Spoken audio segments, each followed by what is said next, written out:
Alright, let's, I'm gonna try this for a bit. Let's just open... Nothing.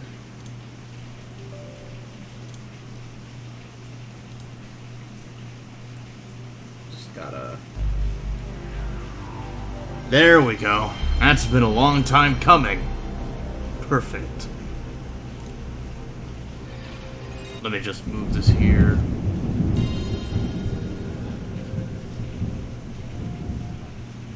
Oh, wait, I pressed escape. Nope, hang on. Trying to find some buttons. Maybe it's F1. I need to figure out how to do the save state thing. Is it F1? Okay, toggle help. F5 is save state. F7 is load state. There. Perfect. That'll come in handy. Which I very much expected to.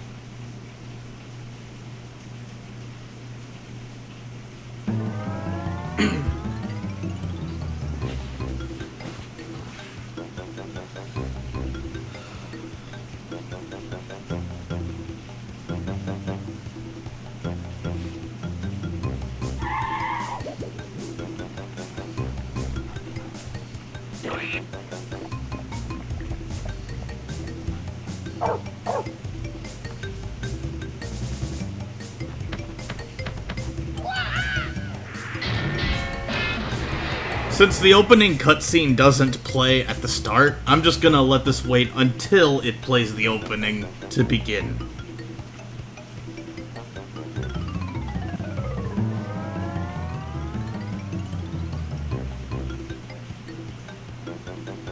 Just gonna give it some time.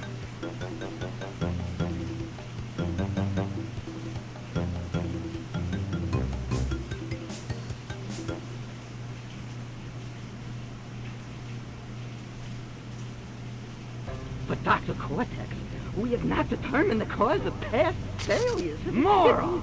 This Bandicoot will be my general, and he will lead my Cortex commandos to world domination.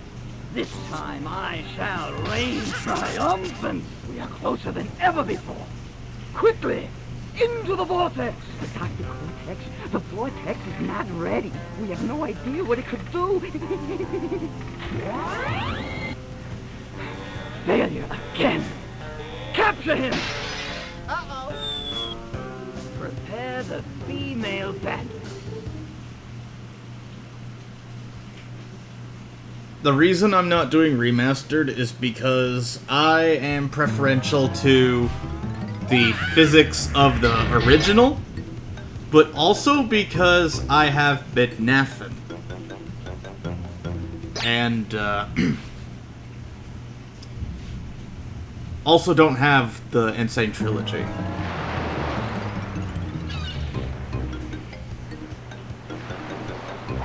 There's also aspects of the Insane Trilogy I don't necessarily like, such as making Tawna, Brio, and Brio stages mandatory for 100% completion.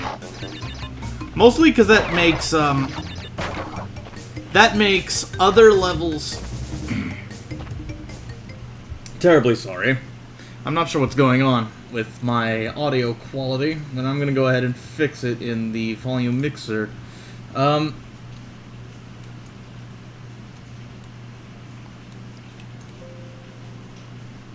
Basically, I don't like that the Tawna and Brio stages are mandatory, and also I do not own the Insane Trilogy. So I'm just going with the original, because I've had the file in my PC for a while to play it.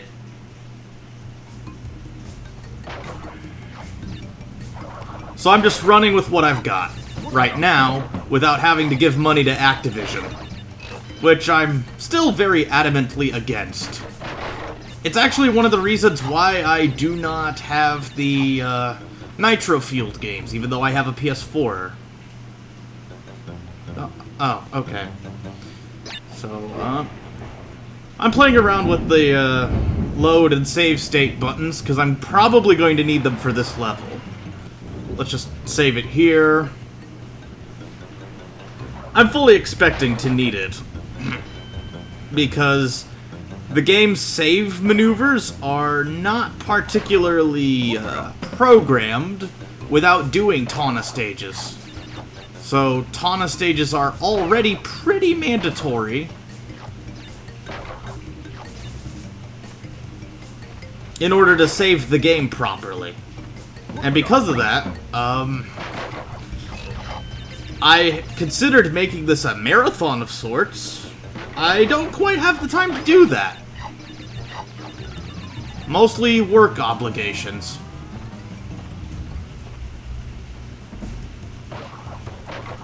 What have I got?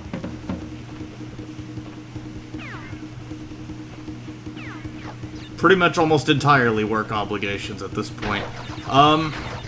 I needed insurance, so I picked up a full-time area with intent to...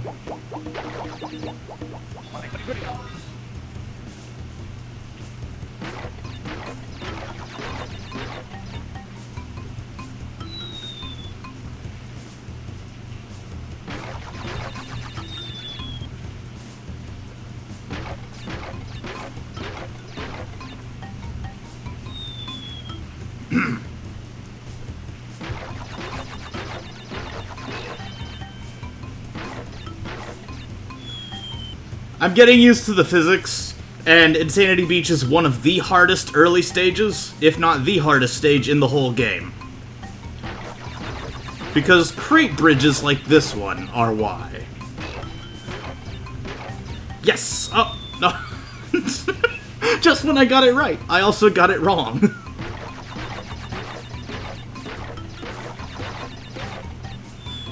Ah, come on! I had it! I'm having fun at least. Which is more than I could say with, what my conscience would be telling me if I decided to buy the Insane Trilogy. Let's just go ahead and save that. I'm pretty sure I have the gem. But, yeah. I'm just seeing what's back here. Just to make sure I didn't miss anything. Alright, we're good.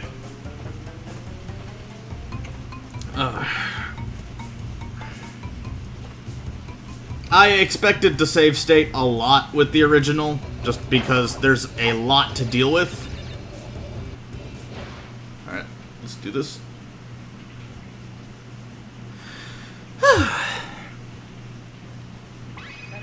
Another thing that necessitated the save state is that I always have tried to start a Crash Bandicoot 1 Let's Play, but have always been marred by my performance in Insanity Beach specifically. There are other levels that have also bothered me. Let's just save.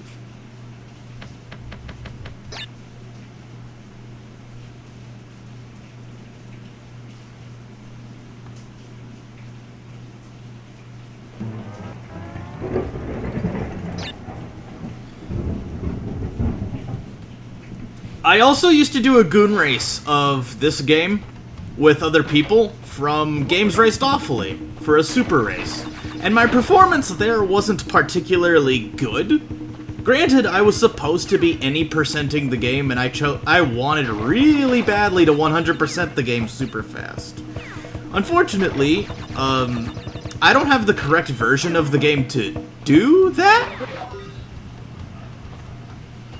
because I have the American version of Crash Bandicoot. But because I've had a renewed interest in speedrunning games that require the Japanese version to actually be worthwhile, I might actually save up money, buy a PlayStation 1, try to get rooms set up in my area of gaming for it, and practice that and Crash 1 for 100%. Well, and also Legend of Legaia, which is the original need for a PlayStation 1 in the first place, is because I cannot, in good conscience, speed game Legend of Legaia with emulator, because it's just not allowed. Despite the game very much being abandonware, Legend of Legaia requires the rules for Legend of Legaia require me to own the physical copy.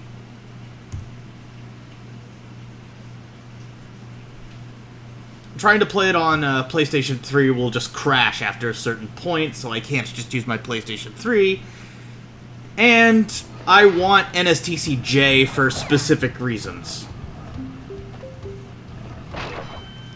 So, this is just a casual 100% Let's Play, basically.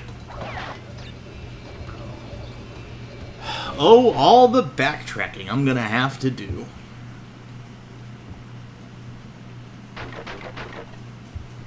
Oh, a shame about those boxes. Maybe if I knew how to glitch my way up there, I could get them, but, nope.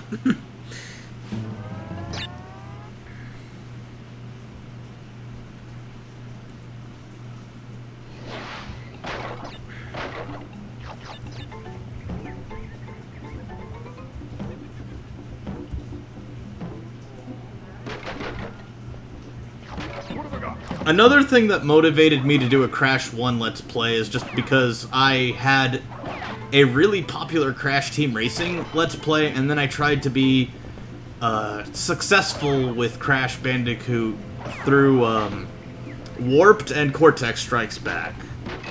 My performance in Warped was akin to a "this is how you don't play," and I took full advantage of this fact.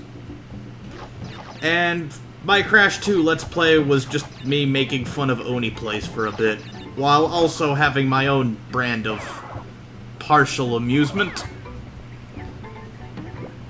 Also because nowadays one can't help but associate Crash Bandicoot with Oni plays for some inextricable reason.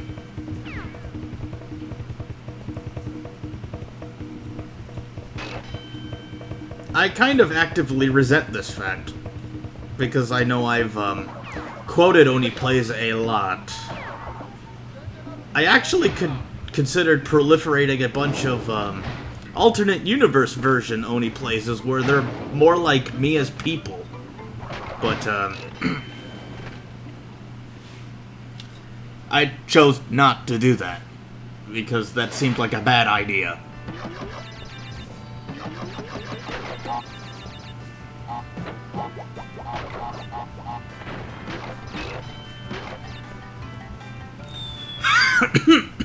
Excuse me. That was, I wanted to show off, but, I am still not quite apt at muscle memory for it.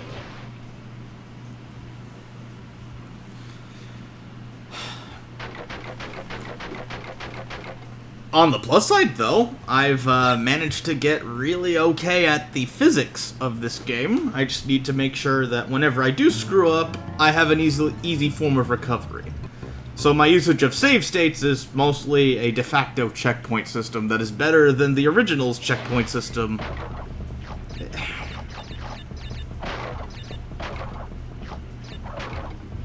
They don't want you. They don't need you. They want to find you. They want to kill you. They want to hold you.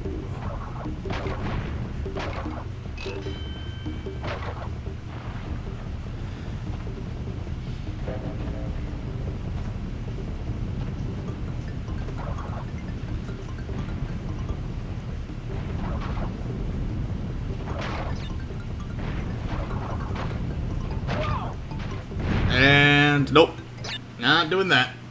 I could have restarted from the beginning and tried to do it all in one fell swoop, but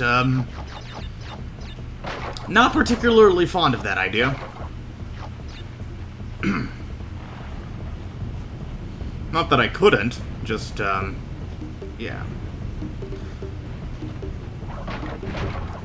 I was originally squeamish of using save states in Crash Bandicoot 1 as well, but Garland the Great admitted to using them, so I'm less hesitant on them now, because other really great Crash Bandicoot 1 Let's Players have necessitated the use of them, or at least justified their usage of it. Ah, no, okay. I pressed the wrong button on hesitation. Hopefully I won't do that again. In fact, okay, there we go. Just knowing which buttons to push is actually pretty much how you could sum up Crash 1's get good tactic. Because even doing these fast spins is something I had to learn through a goon race.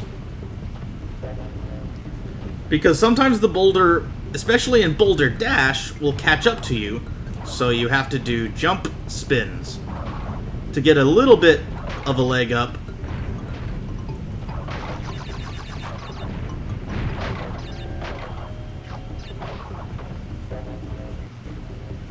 Alright, let's do this.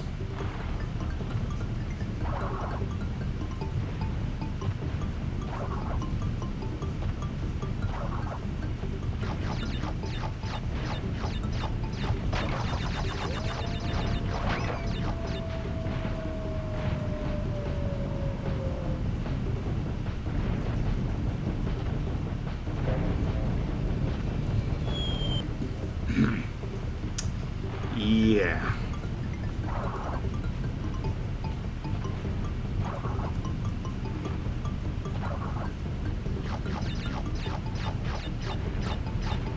Thank you for hosting me, Christian. 0343. I actually appreciate it.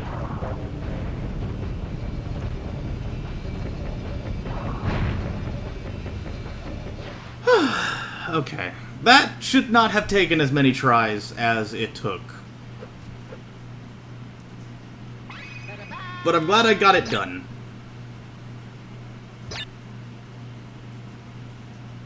I'm saving on the same slot, and continuing, and then making a mental checkpoint right about now. And then I'm just gonna do upstream as normal, because I'll have to backtrack to it too. What have I got? I know there are skips in all Crash games that allow me to have all of the early levels, or at least some of them, upstream, Cortex Power, and Jungle Rollers can be skipped due to their platform placement, but I'm choosing this way of doing things, or at least a casual way of doing things, and then I'm gonna try to learn the skips once I have the right version of Crash to even play with. Because if I'm gonna speedrun a game, I believe everybody's just gonna recommend me the optimized version, which I believe is something like What have I got? PAL version in 2, NSTCU in Warped, and I think it's, I want to say it's, I don't know what the optimized version of Crash Bash is. Otherwise, I'd go for that.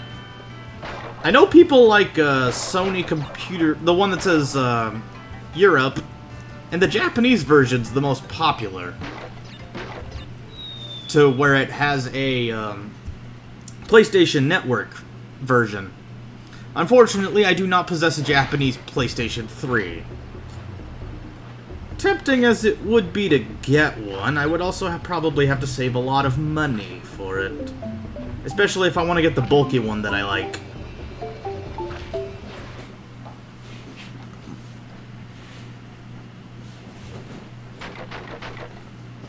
A shame I missed 3 boxes, but tough break.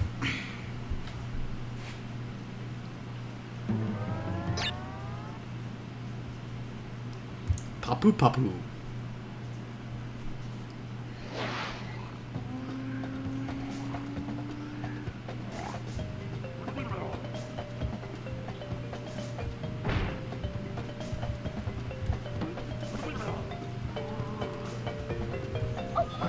Ow. Okay, so he's got iframes.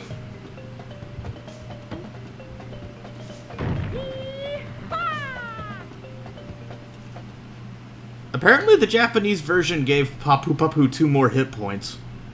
Probably because he was still really easy. Let's go ahead and save so I don't forget.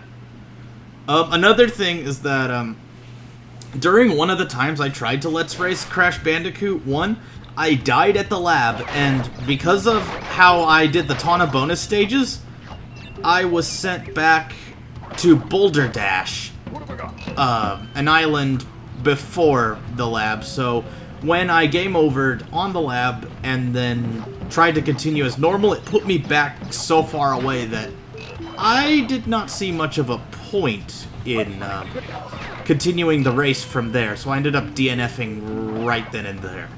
I feel remorseful about that.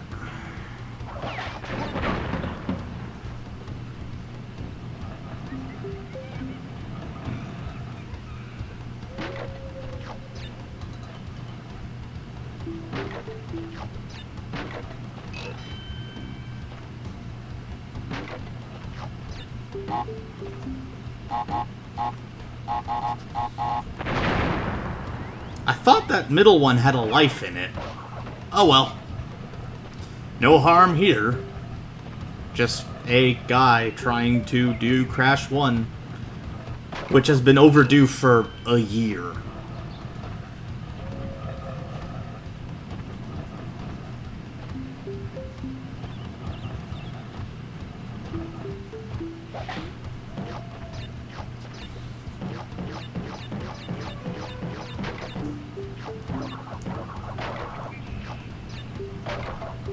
What have I got?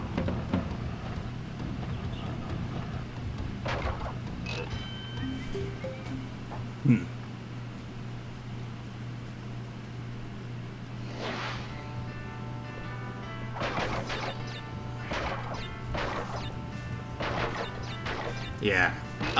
With how some of the Tawna rounds are set up, I don't genuinely like the idea of doing them as a mandatory component of 100%, and that one is one of the ones. There's a couple other ones that make doing otherwise really easy levels for gems excruciatingly painful. Or at least more painful than they have any right to be. The main one is heavy machinery, but there are some other ones that are just best avoided.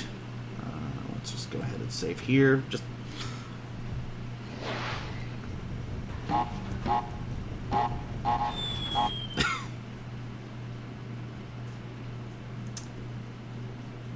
I contemplated doing the Brio stages and just doing them perfectly just for flair, but I'm still learning the muscle memory of this game, and pretending otherwise seems a little arrogant. Maybe the me from 2 years ago would have tried that, but I wouldn't have gotten very far.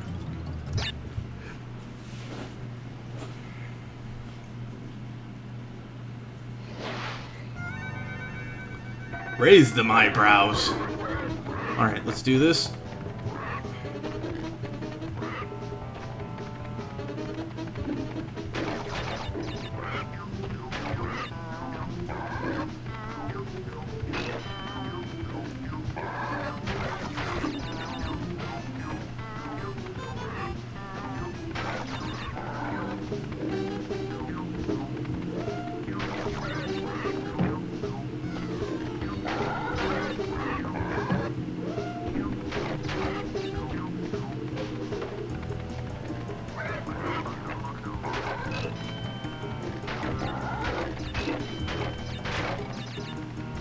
I've sometimes missed a crate while doing everything that this level asks me to do. So I'm just trying to make sure I get them all, so I don't have to do this level more than once.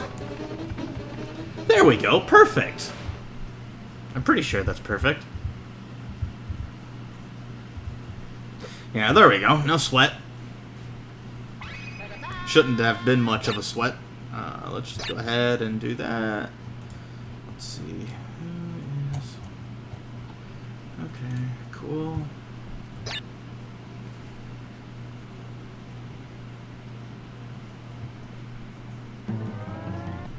Alright, let's do that.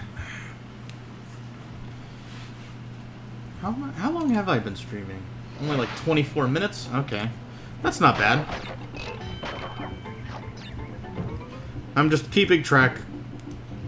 One of the other reasons I have save states is because I have considered doing multiple Let's Play components that are all in one go to make a long play.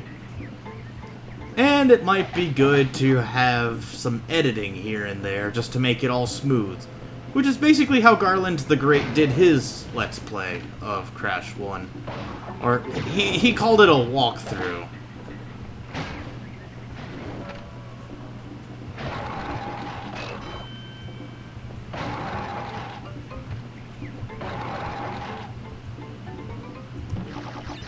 This was one of a few levels that gave me trouble early on when I was trying to play. I think one of the other levels that gave me trouble was Sunset Vista. And on the third island, the only actual level that gave me genuine issue was Jaws of Darkness, but that was due to Jaws' sheer length, rather than actual difficulty.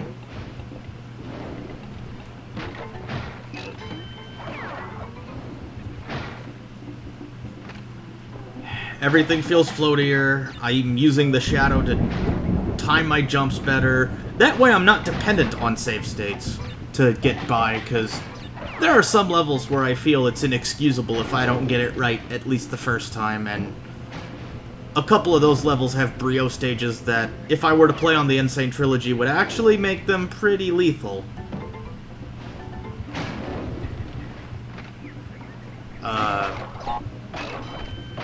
One of them has a colored gem in it that is pretty much the easiest colored gem to get. Otherwise. So. Well, oh. Right. I can't even get the gem in this level without going to Slippery Climb anyway. Why did I do that? Been a little trigger happy with buttons. That's really gotta stop. Especially if I want to continue Let's Playing games that require the sort of care and patience that,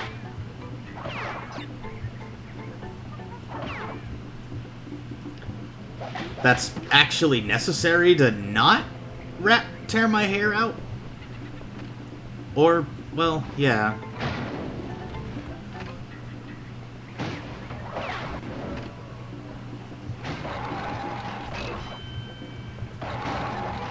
Another thing I could have done is actually attached the controls of this emulator to a controller I got, which I'm gonna need to do for playing Shadow the Hedgehog later. I actually considered just taking a whole year off from Let's Playing anything and just marathoning Shadow the Hedgehog ending so that I have 326 Let's Play parts. Or I guess more, since I need to do the last story and expert mode. That's a plan I've got, I guess. Another thing that took me away from playing Crash was that I was reminded of a person I used to hang out with who is pretty much a hardcore Crash creator, and I remember invoking his name a lot because some people and I who knew him pretty much had him as a common friend, and that was about the only thing we had in common. Alright. I'm okay with, well, since I only had one Aku Aku anyway,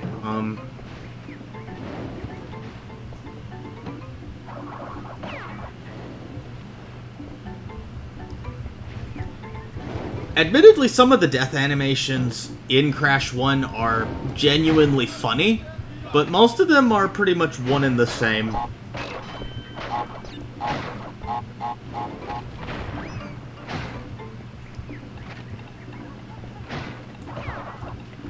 Yeah.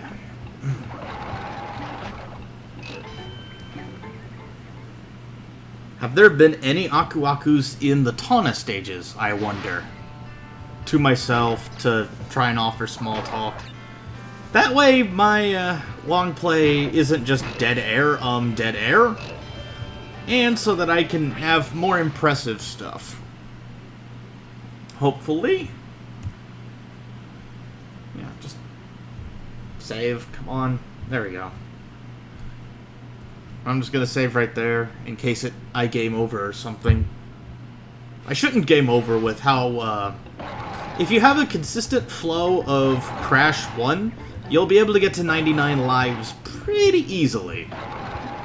Which, yeah. With the amount of Wumpa Fruit that you get, especially in later levels, shouldn't take too much time.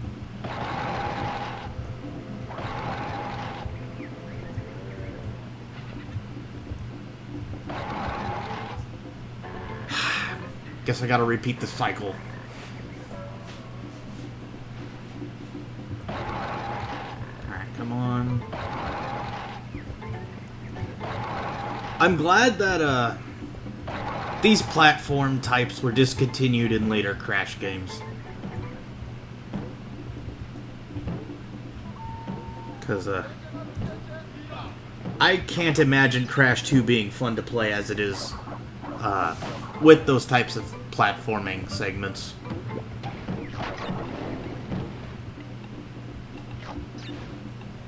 I'm just gonna skip a whole segment.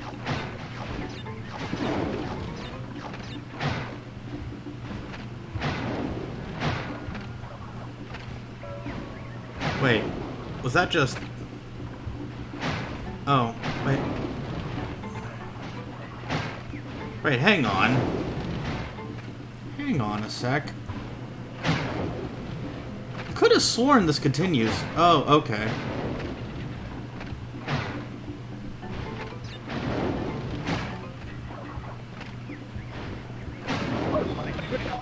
Ow.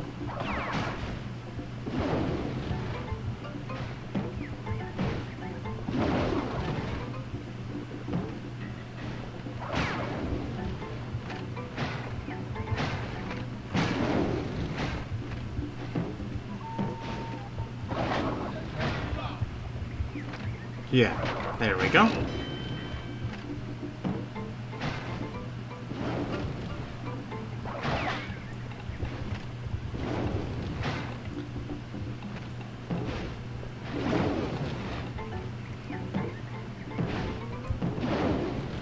I got really lucky with that.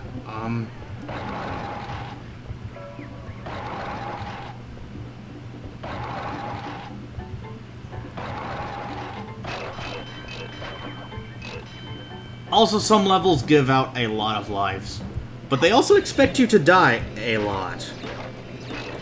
Which my save state method actively attempts to avoid. Just for efficiency.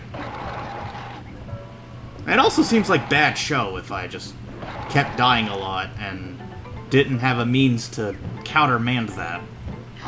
Especially with the things technology allows me to do. Alright, here we go. Let's just... Yeah, that's gonna be a toughie to get the gem on.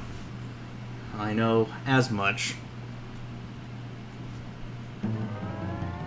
And we're on to Island 2. Save state, up the creek.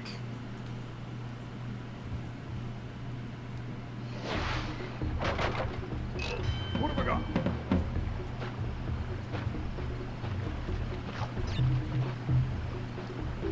I kinda like that some levels have very few crates in them proper. So that way I don't have to do the bonus rounds to get them. Unfortunately for me, the Cortex bonus rounds are absolutely required, because they give me gems that go to other levels. Or, not gems, keys, that have access to additional levels, of which are also required for 100%, and probably not that pleasant. Just gonna preemptively set up some stuff just so that I don't die. If I'm really careful, up the creek is a breeze. So I'm expecting to take a lot of care.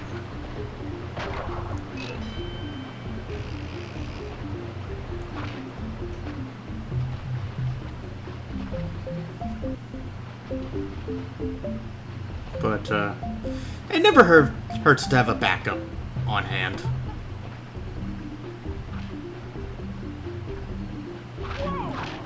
Nope. That is exactly why.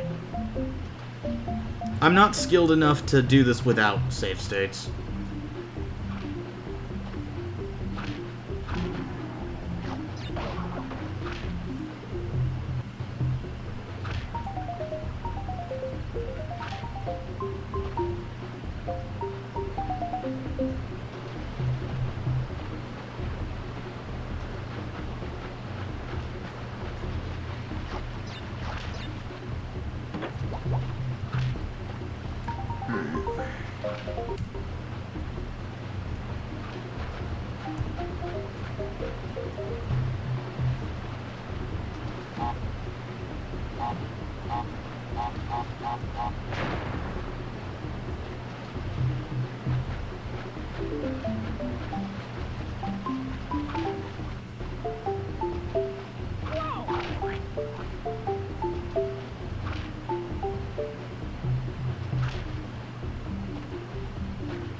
Oh, great. I forgot. Yeah, hang on.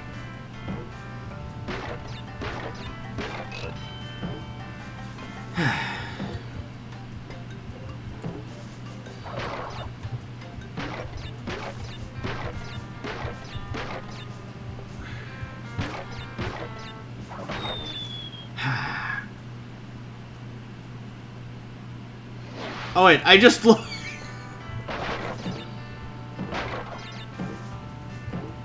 Okay. Well.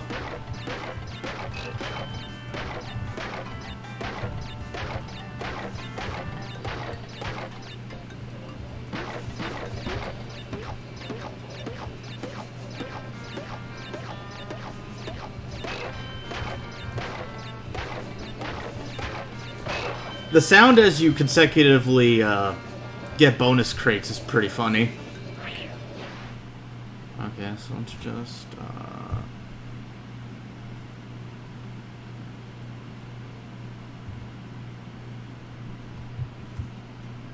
Let's just continue with the rest of the level, shall we?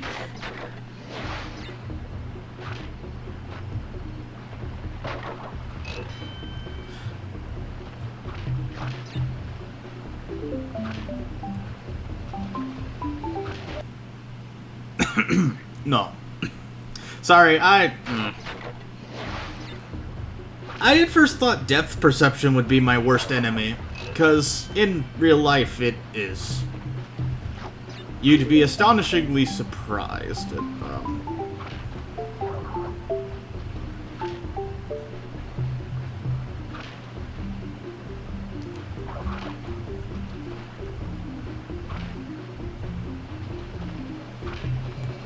Alrighty. The grandest of finales. Let's just get the gem.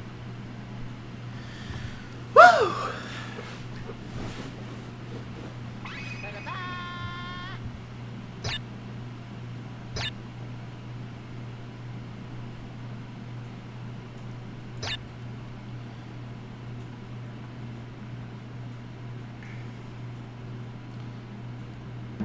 And now, for the hardest boss in the entire game, Ripperoo. And I say he's the hardest because the other ones are genuinely straightforward compared to him. And a lot of it's just pattern recognition. Like, not standing where he's gonna hit me.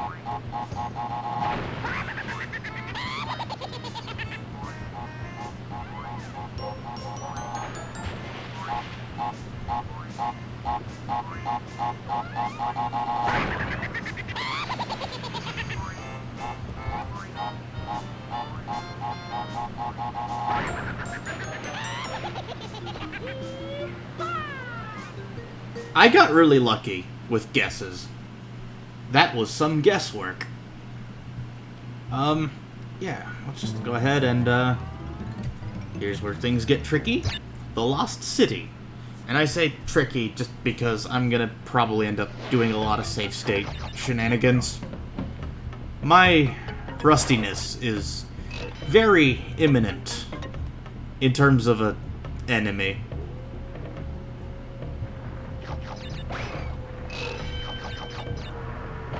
What? No, come on. The lizards are immune to spinning. I genuinely forgot that.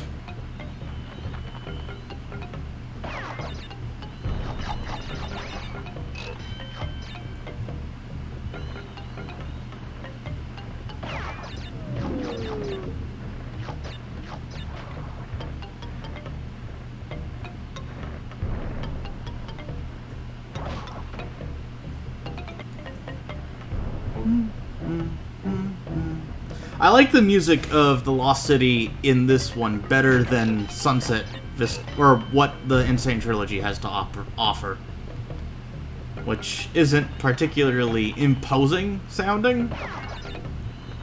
Granted, the Lost City isn't too bad, but Sunset Vista's very challenging.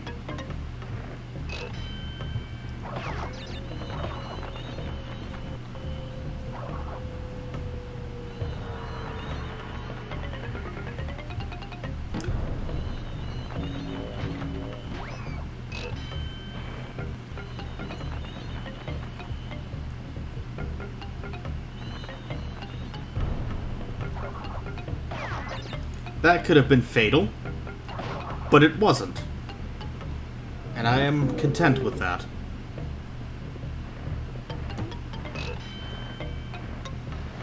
I missed a life. Also, these segments that are vertical seem like they'd be time wasters if I was rusty. Rusty-er.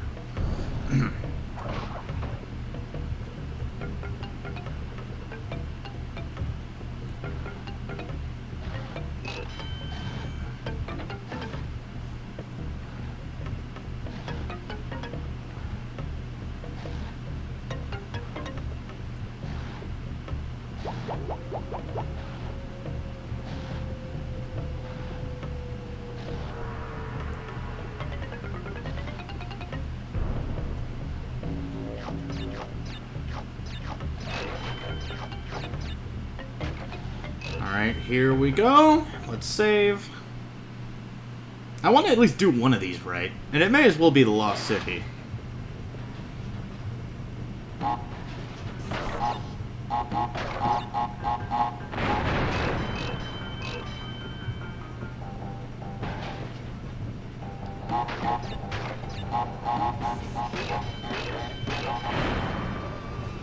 That was easier than a majority of the taunter rounds I was doing.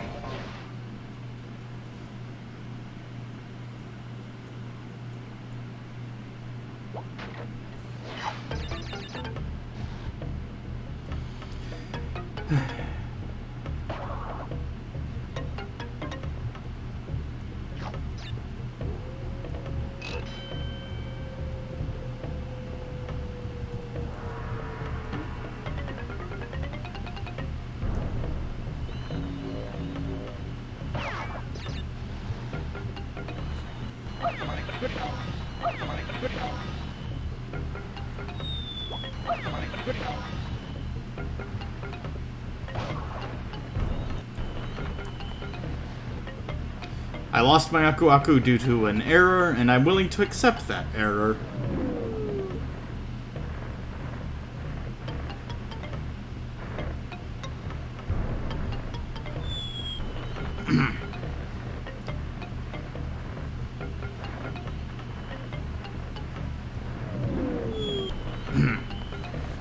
Sorry, these things should not be taking as long as they are for me to understand. Okay. Let's just save here anyway.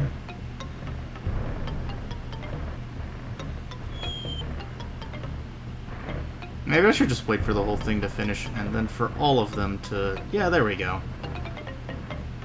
1, 2...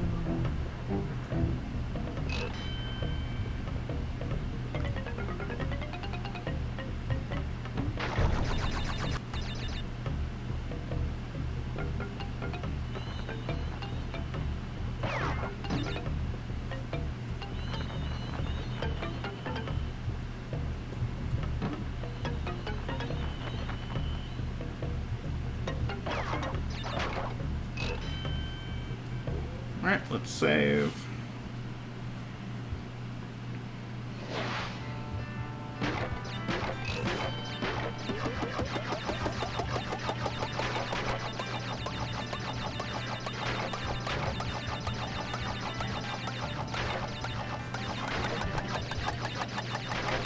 Yeah. Imagine trying to do this one.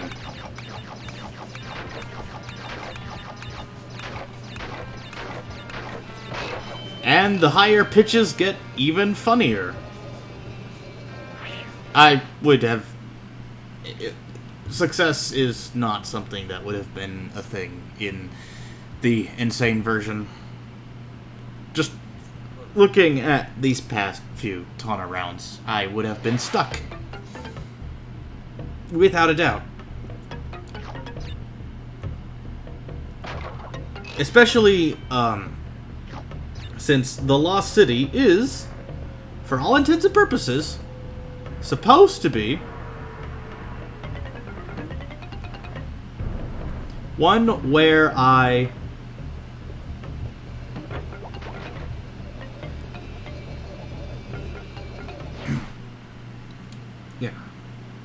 would still have to do all the no dying, but would still have to do the Tana and Brio stages of each corresponding level with them. And if I survive and don't get a specific crate in the Brio stage, I'd be screwed. But I guess I'd have better save functions anyway, so... Let's save. I'm gonna go ahead and go back for Jungle Rollers, because that's the only level I'm going back for the green gem. Right. Yeah, with, What have I got? I considered doing 2 runs of Crash 1. One's just getting to Cortex, and the other is finishing off the game, but I don't expect to run into any further trouble once I have the save states done.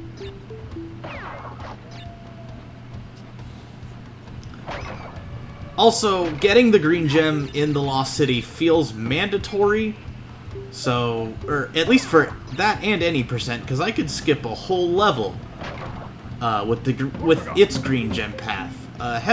Castle Machinery is a level that I could just skip outright and get 20 free lives for having the green gem path available to me.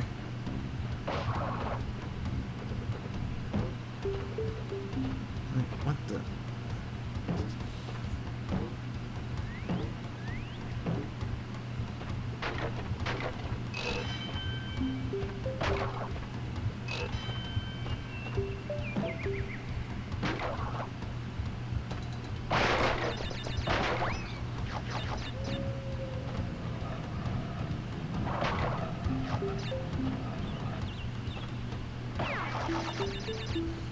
Yeah. You're gonna have to backtrack a lot.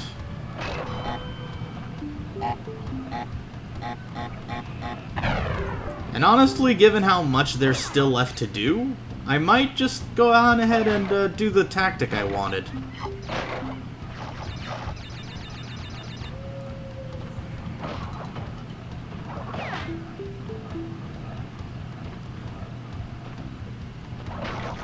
Well, it depends. I also considered splitting it island by island.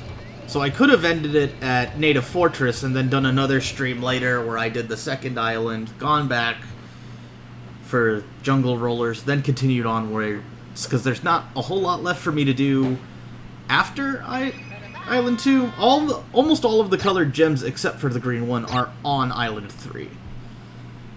I still have quite a few levels to do. Sunset Vista is one of them. And Island 3's levels have important gems that make completing the rest of the game kind of pivotal. So.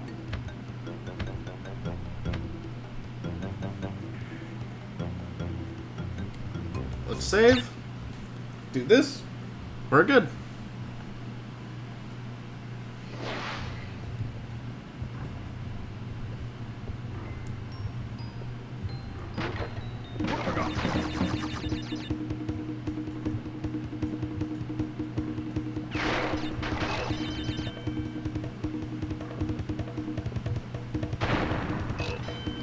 This one's also a whole lot of waiting. There's a later level that's themed very similarly to the ruins levels of Temple and Jaws, known as the Generator Room, and it's easier, but because it follows a similar map layout to this one, I want to make sure I get Temple Ruins right, because it'll come in handy later.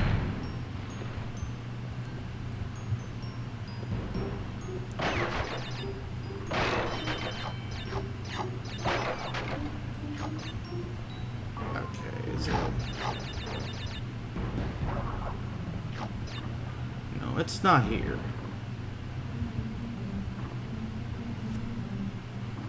There's a hidden thing. No, it's not here.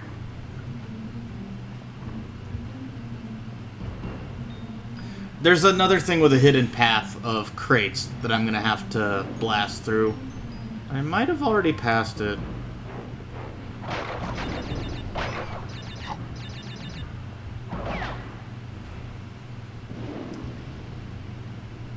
It's a good thing I saved, too, because I would have had to do Temple Ruins all over because of that checkpoint. Yeah. And I'd like to keep my Aku Akus. What have I got? Although having them in specific levels is not too tricky. Alright,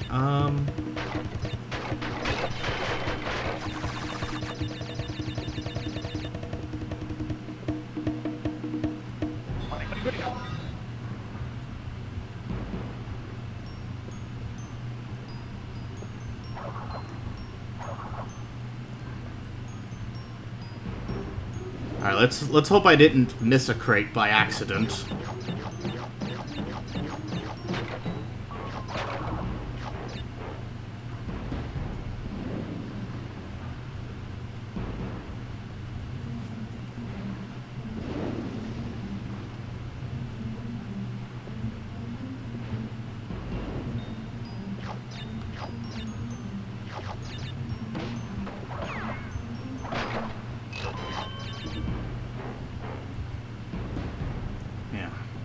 And I did say Jaws of...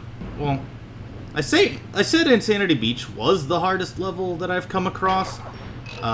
If I had to pick a second hardest, it would be Jaws of Darkness, easily. When I did a second Crash 2 take for that super race, I DNF'd on Jaws of Darkness after getting salty about not getting the Lost City gem. And, yeah, I wasn't too particularly thrilled by that. Alright, fingers crossed, fingers crossed. Yes, okay, I got everything, and if I overthought that whole crate bridge thing, I would have had to take even longer.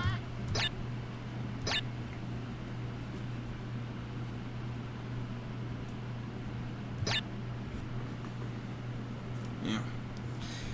Sunset Vista is also a notoriously hard level. Most other levels just pale in comparison to it.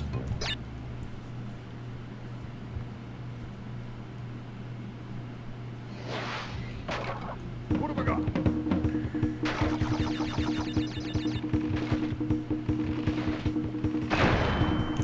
Another point the original has over... Oh, great. Oh, I have to do all this again, don't I? Well...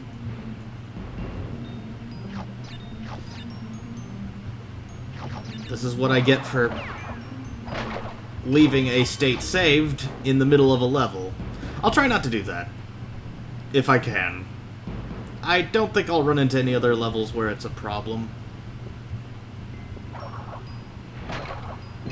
Yeah, this is like the end part, isn't it? Yeah.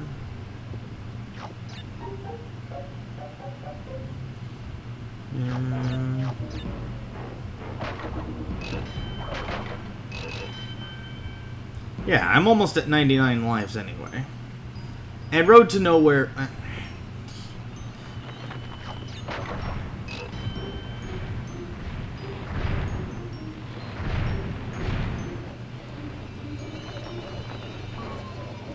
Save the state.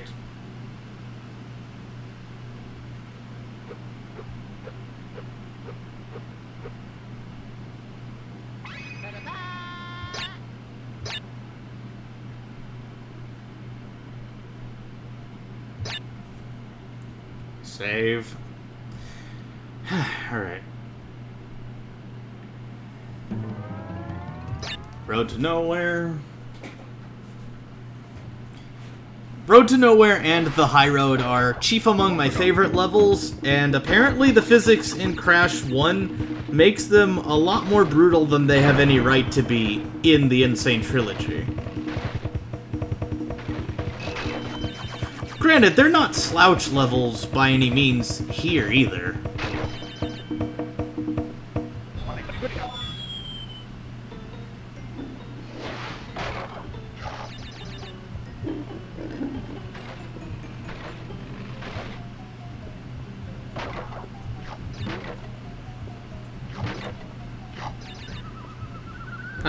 Well, that wasn't a very high jump.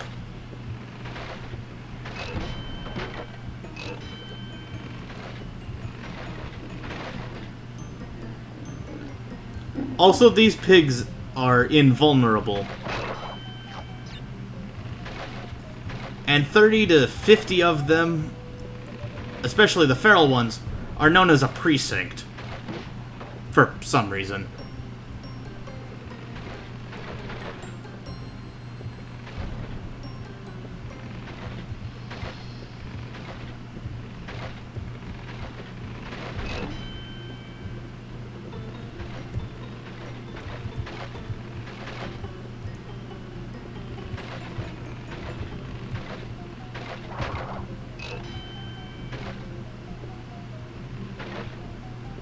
I also like the originals' music over the new ones. That's probably just a thing I'm going to say about all of them, except I think for the machinery levels. Let's go ahead and save, just why not? I've got nothing better to do.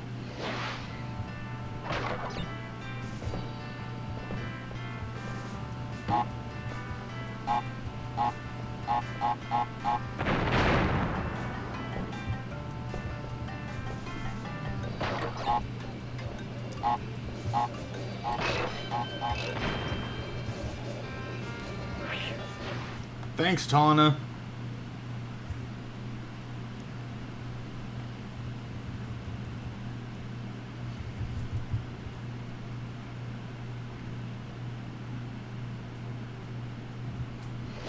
Yeah. I'm tired from a lot of things in life. But hopefully I get this game done and then I can YouTube it while at work this week. And then not have to worry about overdue Let's Plays for people I care about.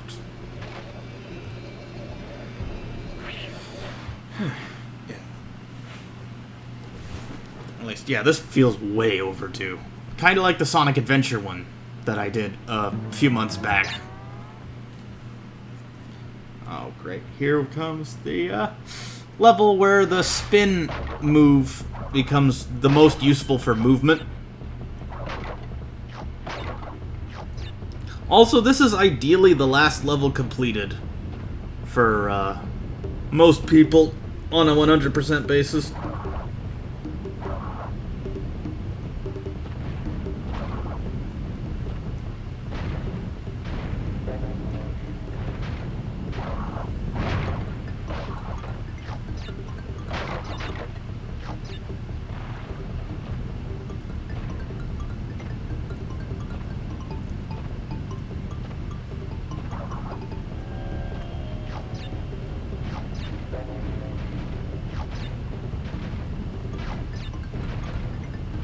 They don't want you. They don't need you. They want to find you.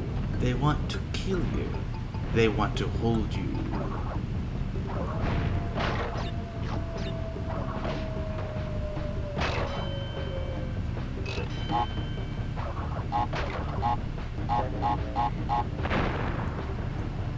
Try to be away from the TNT's blast radius and just do the rest of the level as normal.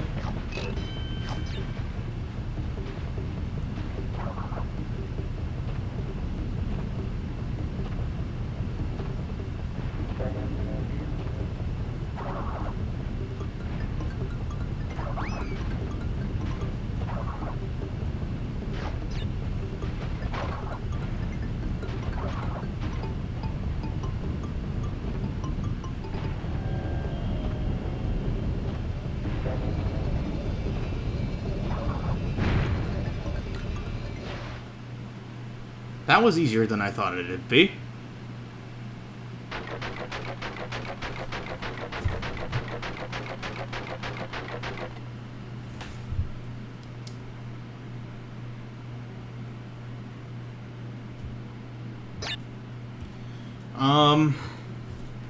Just checking something. I might cut... Well, no. I'm gonna keep trying. Sorry. I was gonna cut the stream loose so I could do some stuff, but I don't need to for now. I'm gonna give it till after Sunset Vista and Kong, and then I'm gonna probably play a little while later. But we'll see how Vista goes.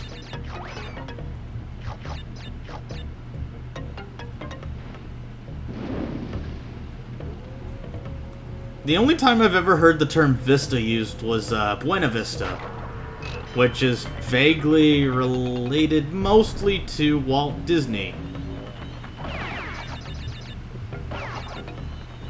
I have Swoozy to blame for that, because one of his videos he mentioned something called a Vista Way that he kept saying in a weird thing that I don't think anyone else does that I know of.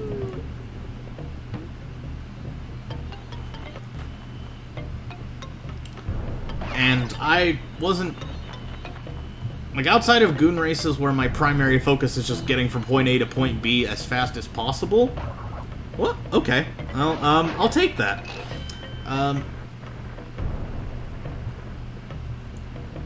take that as well.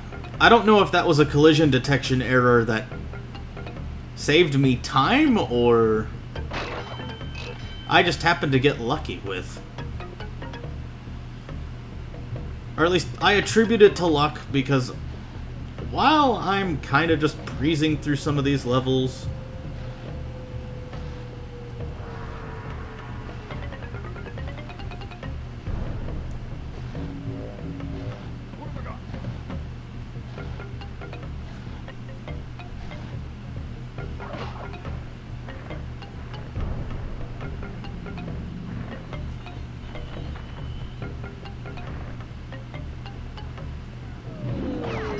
Yeah. So I hear the term Vista Way, and I keep thinking of this level even though Swoozy's talking about Walt Disney World. Or whatever, and, I just feel weird whenever I come here. I'm expecting Swoozy to say Vista Way repeatedly for almost... no. What is going on with this pattern? Give me a sec. Yeah, I'm just expecting Swoozy to come out of nowhere, and, maybe I'm just paranoid. Really paranoid.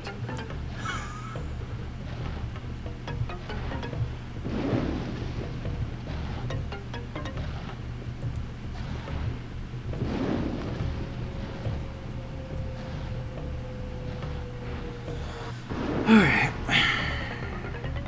I am not wasting any further time with this. I also mentioned I used to have a person I was friends with who liked this franchise a lot. Not only was it that several people he knew and that I ended up talking to by extension pretty much only had him as a common factor between all of us, and everything. I just recognized that his half-brother treated me with a lot more kindness and respect than he or some of the other people did. And nothing on those other guys, really. They had their own beef going on. That involved some other shenanigans. I think involving SpongeBob, incidentally. But, yeah. Needless to say, I haven't looked back since leaving that group. No.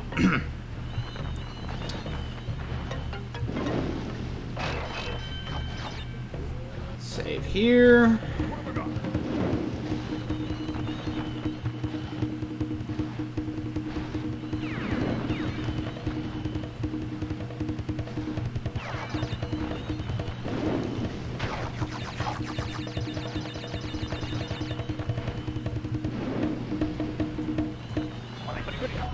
Alright, let's just F5 here, wait for the platform, try to reach this one halfway, get up here, hopefully don't fall to the level with the, or that stage with the bats.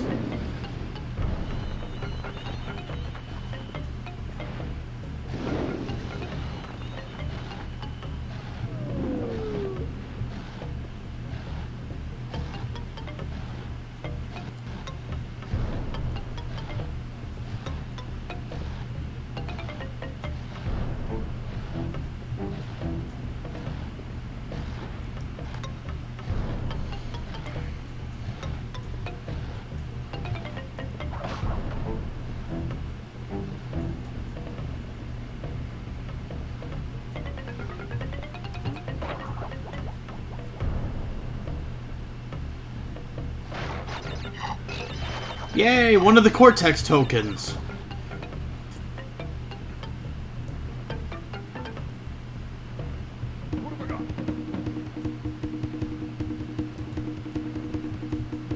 Okay, come on.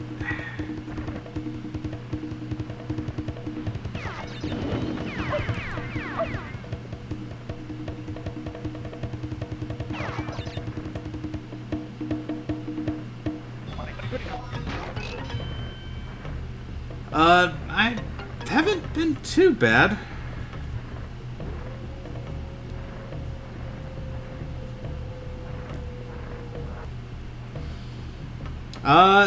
Not too bad, Nukester. How about you?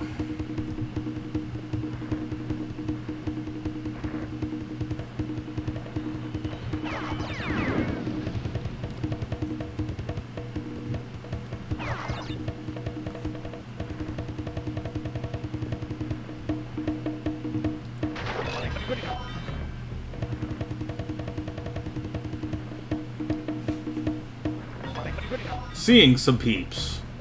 So kinda like my usual rounds.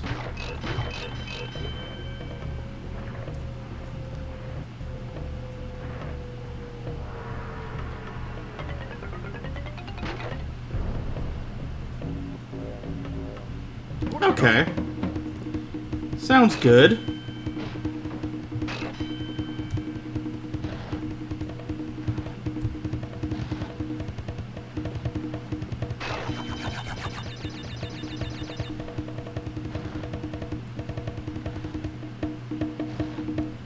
I am taking care of a long overdue Crash Bandicoot 1 long play, while also kinda coping with some stuff. Kinda making this more of a lore vid for me.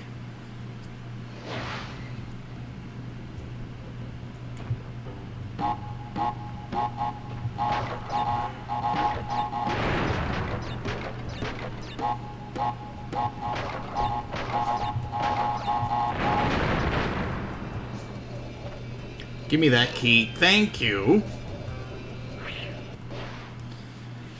Good. Good. Yeah. Just glad I'm in this state now than I was when I was, yeah. In a different one, I guess. But, I still gotta redo my Crash Bash Let's Play and a couple other things that are also long overdue. But, yeah, I'm just gonna... I got the key, so... In theory, I could just throw this exit to map and then go play whole hog, but I'd rather finish the level with the gem.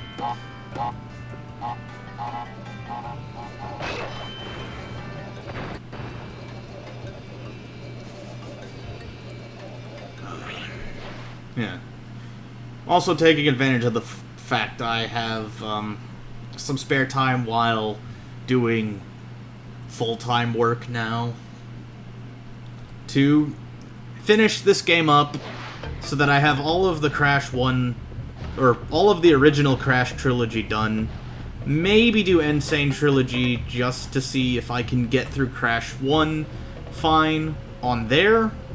Odds are looking pretty doubtful. Those Tona rounds, woo, tough. Genuinely tough. But, yeah, just... I have become one with the orange dog. And boy is he heavy.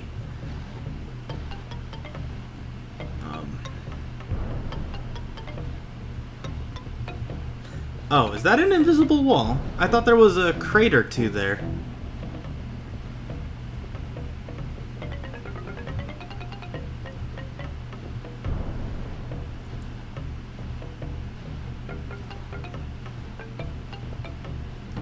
I think I just glitched him.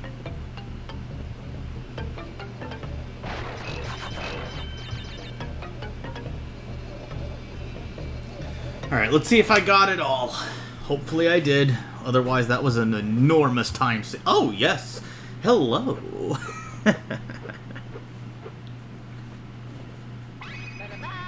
Hey, Julian, look, I did Sunset Vista in not very many tries. Chris, you had save states on. Yes, but I didn't need to depend on them as hard as I thought I would. Okay, Chris, go back to your corner now. Okay, Julian. Sorry, that came out. Alright, Koala Kong, and... yeah. Actually, thinking back on it, I could probably finish this game in less than 4 hours! So I should be fine. Oh,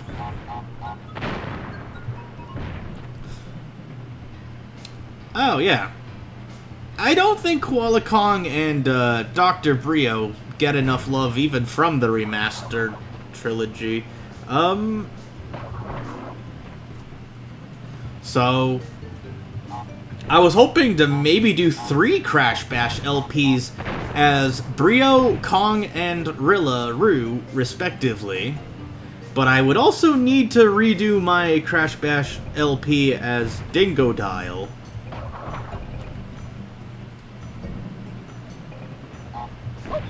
Ow.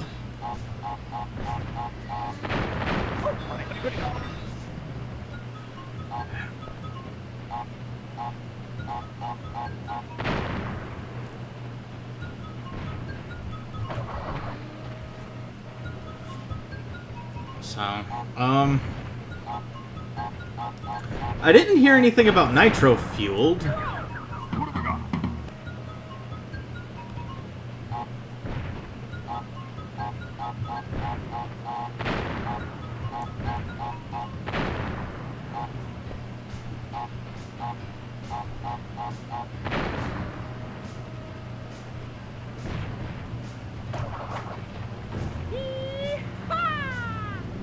That's better.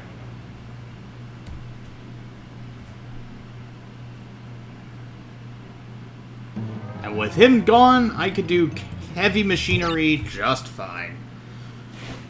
I hear Nitro Fueled is great, but Activision's practices don't impress me much. Maybe I'm just paranoid about them because I've seen them ruin World of Warcraft pretty single-handedly. So...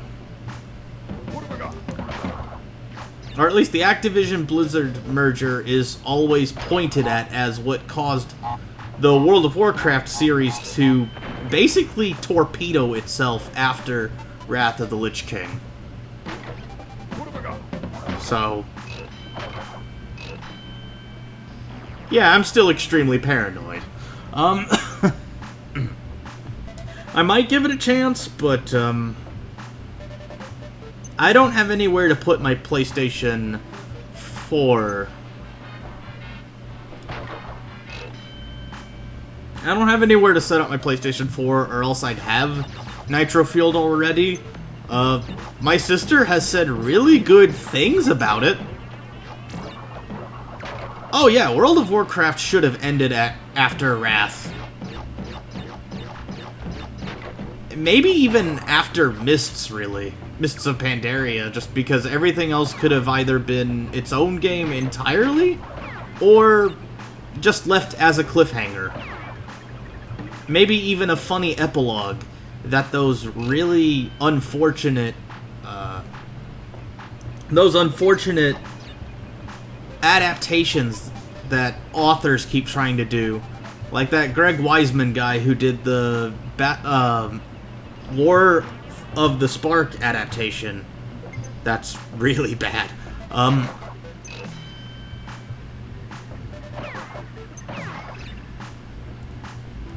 Yeah, but, I mean, in a way, there were still greater scope villains. The Burning Legion was still a threat. The Twilight's Hammer cult could have gotten big, but they were kinda just joke characters before. So it always just felt weird. I mean, maybe they could have had a transitionary period last longer, so that way, oh, what's it like with Bolvar as the Lich King could have actually been a thing, but,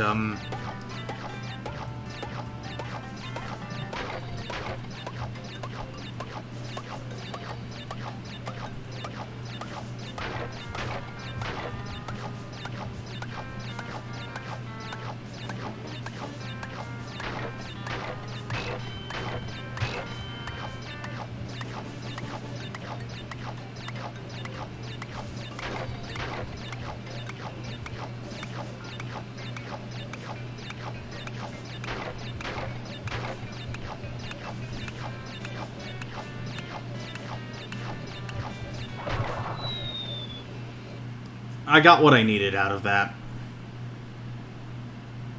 Let's just hope I kept the Aku Aku masks. Okay, good. I'm just gonna save. Keep going. Tear this level apart.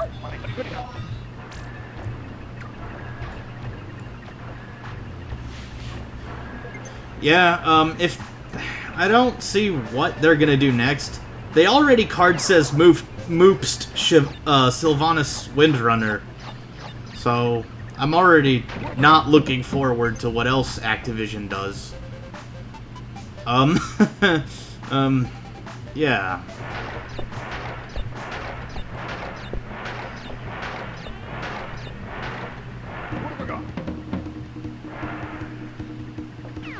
I mean, I hope she's still around, but I'm not expecting much because, Blizzard Entertainment doesn't treat its, girl characters right. Never have. I never expect them to because they've always catered to dude bros. So, I mean...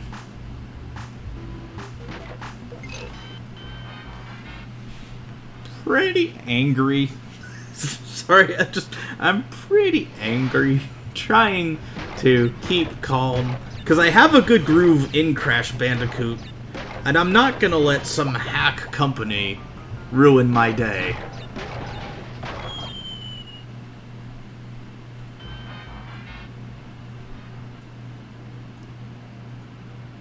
Another battle at Mount Hyjal? Oh god, no. No. Stop. Blizzard, please just... Just discontinue it.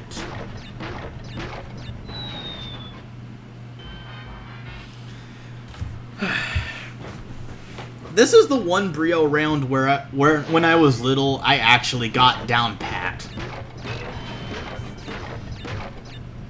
Okay, never mind.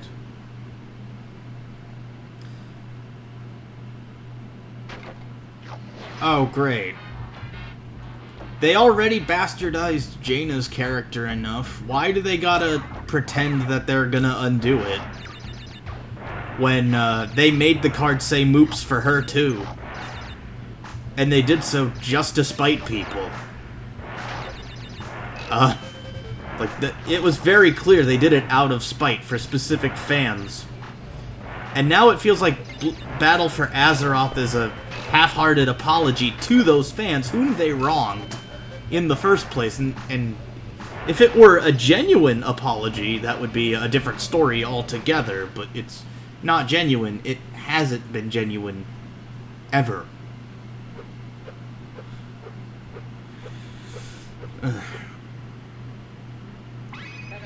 At least I'm not kicking and screaming at for Blizzard Entertainment to die, even though I genuinely wish that company would just die. It would do everyone a favor if Blizzard Entertainment went under. Literally everyone a favor. Alright. Salt's not what people come to me for, so gonna try to change the subject. So this level's one I'm gonna have to backtrack to, so I'm not too particularly concerned with how I perform here, even though I'm gonna try to not die as much.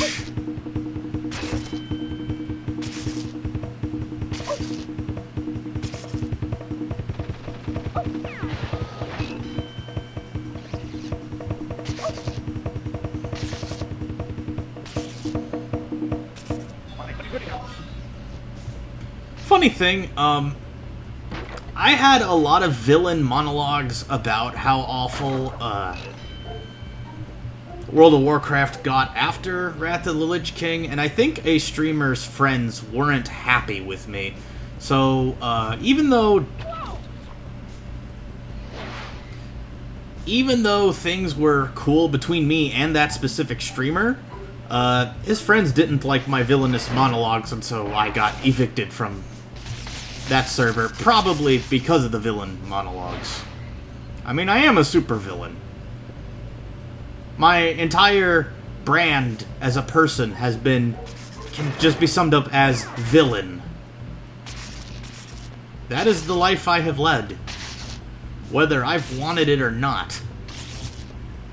And, I've not been actively punished for being a villain. Trying to break out of that box has always been a problem, but I like my supervillainy just fine. Because at least I have standards that people can actively recognize if they just took a look at my channel.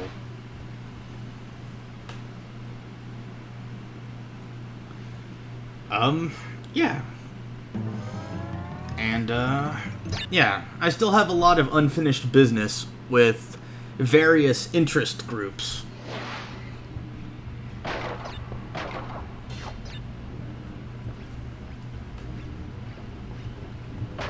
One of those interest groups is a Pokemon text RPG site that I used to be cool with, but, they abused two of my friends to the point of driving them off the site.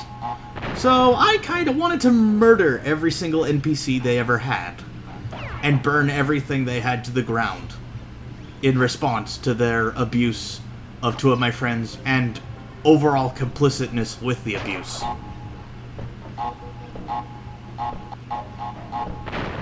And no, I couldn't have succeeded. But doing a crappy Pokemon tournament and losing that tournament ended up being the last thing, and then I said goodbye forever to that TRPG site. And I still just the last time I brought this up was during my Sonic Adventure Let's Play, because I referred to myself as E102 in it.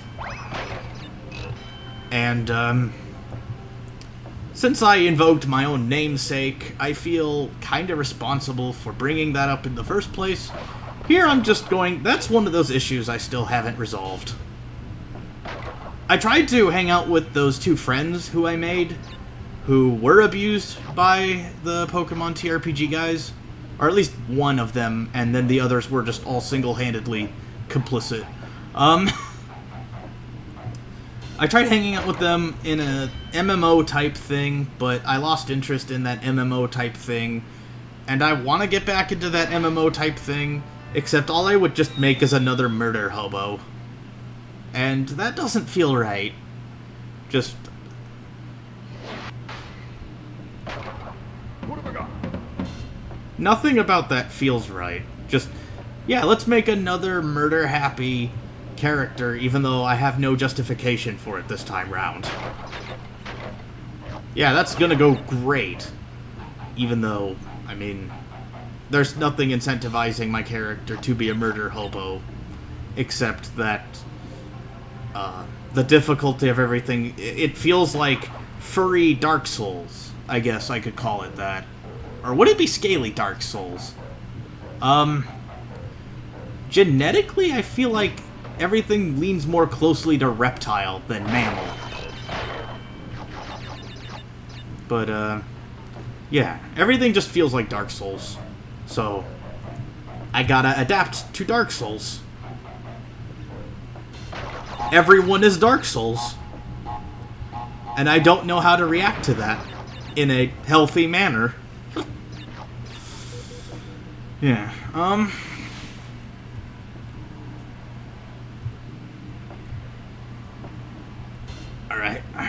This is way easier than Temple Ruins by far.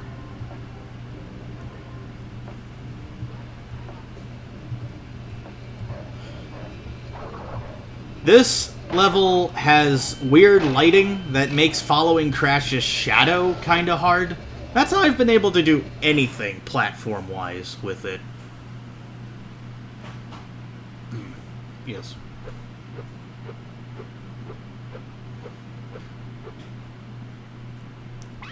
Finally got that orange gem. So let's just save.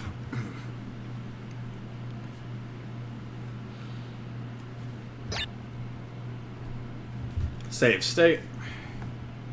Go back to upstream. Do level. No. Okay, I pushed the wrong button. Oh, right. I also alt-tapped by mistake.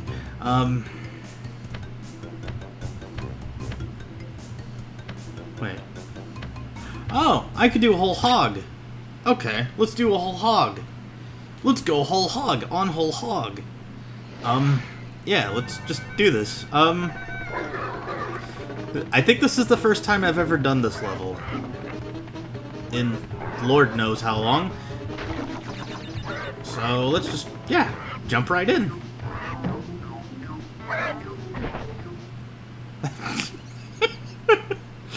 Okay, I think I might have just not moved far forward enough. I'm pretty sure that's what I did wrong.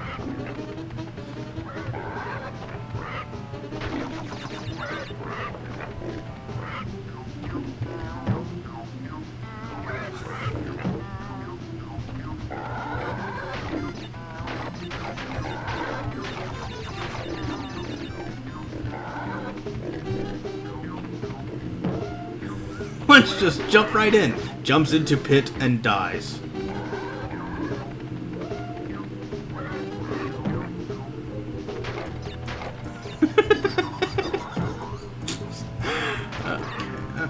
No. It's a good thing I had a save state, or I'd be doing this level way too many times.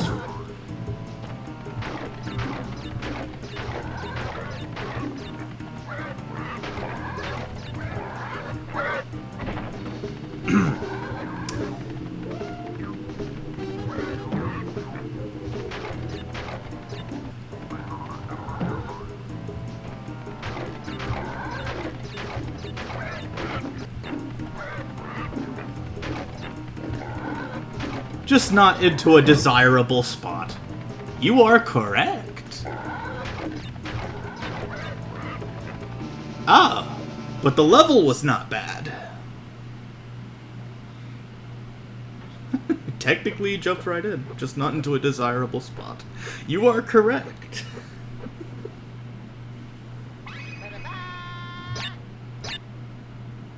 Let's just save. Try to make this real easy on me. And continue along as I was heading back to upstream.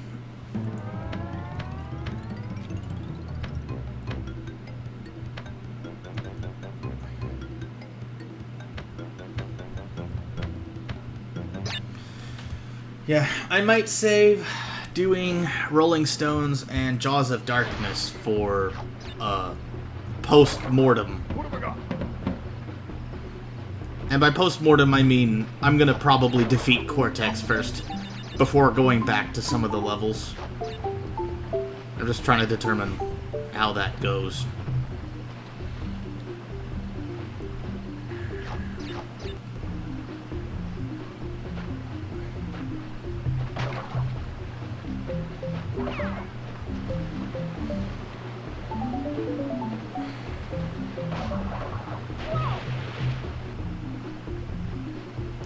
I am not risking that again.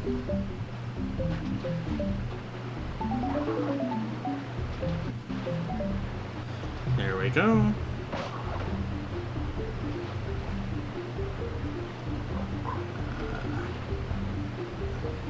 Oh, the water animation is pretty funny. Just seeing Crash sink like a stone is pretty awesome.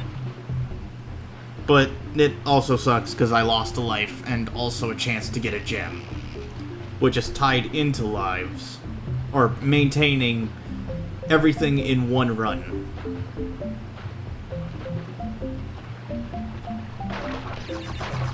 What have I got?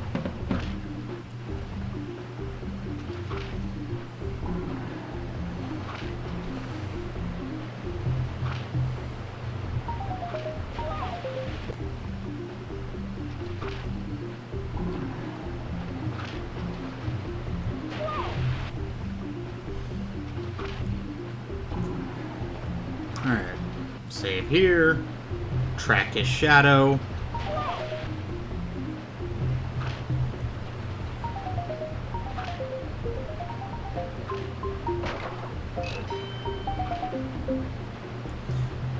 Repeats last two messages. How far behind are you?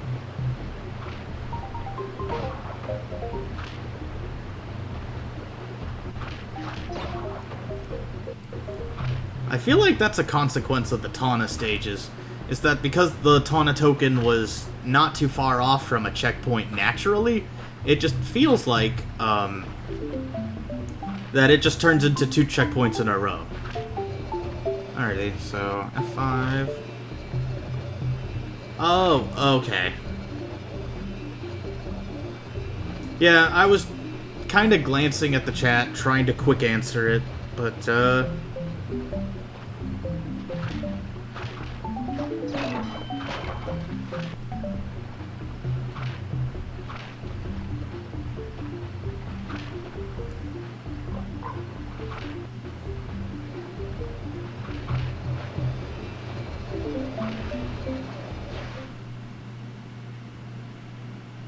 it was a simple misunderstanding after all. Oh. Yes, it was.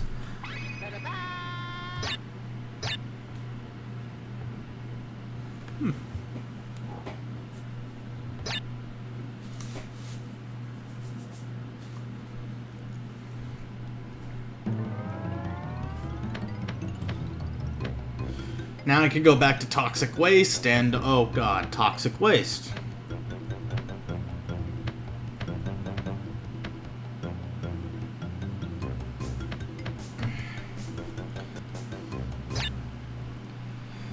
Right, I forgot this level. This one's also pretty straightforward, but those barrel timings, especially the ones that jump up and down, are going to be a problem. Because I have to keep track of not only Crash's shadow, but the barrel's shadows. Or I guess, keep track of barrel movements. Okay, that was funny, but, oh! How nice of the game to give me an Aku Aku mask when I just lost one.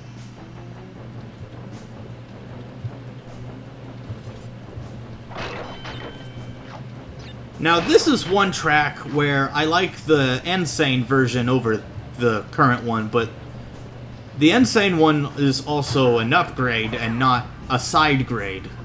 So...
Okay, now I got a save state.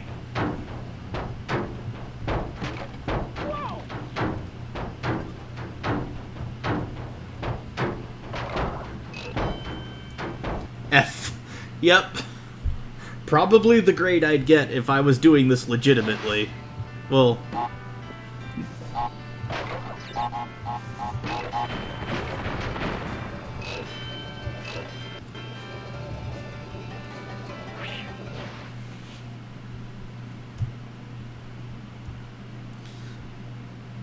I mean, this is a pretty short level, so I'm not entirely right for using save states on it when its shortness implies that all I'd need to do for it to be done all at once is just have 2 Aku Aku masks beforehand.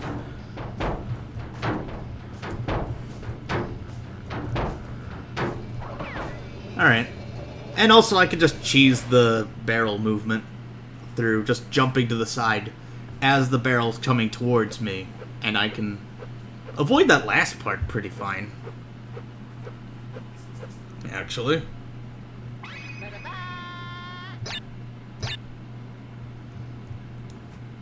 Now, I could go back and do,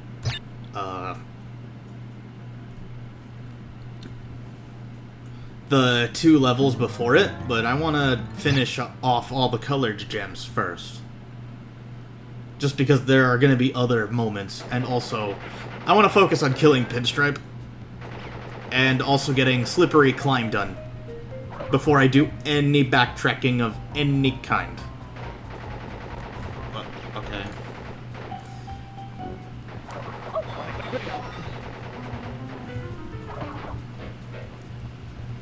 I know there's a way to double spin him, and okay, I missed my chance.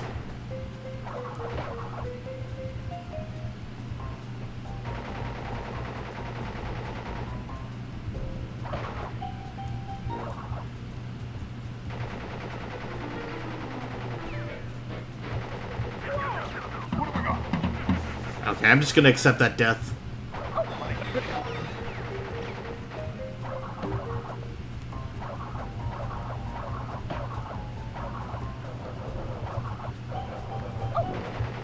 Okay. So,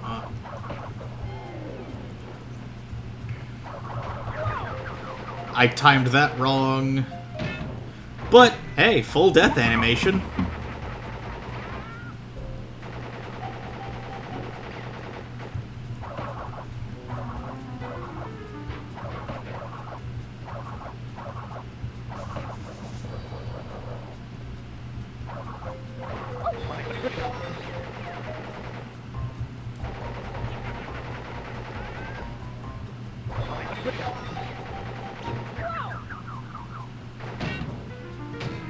Thud! Thud!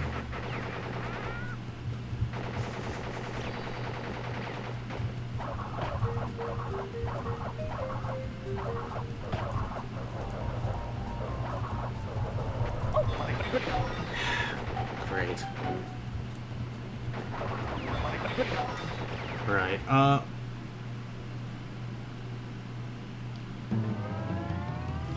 5. Alright, let's do this.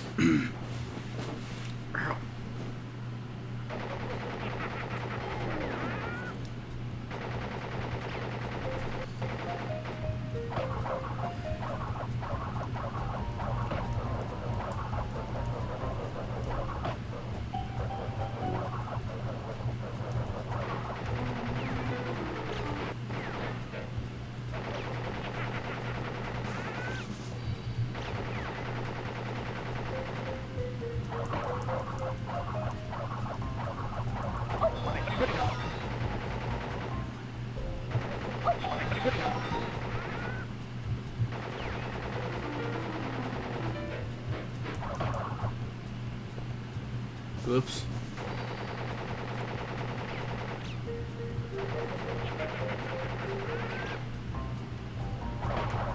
There we go. It sets up for this scene where he shoots the windows and Crash gets to do a yee-haw! I'm gonna be right back. Give me just a sec.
Alright.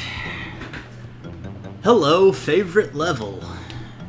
Let's see how cool you are with me today. Right. Okay, so let's just...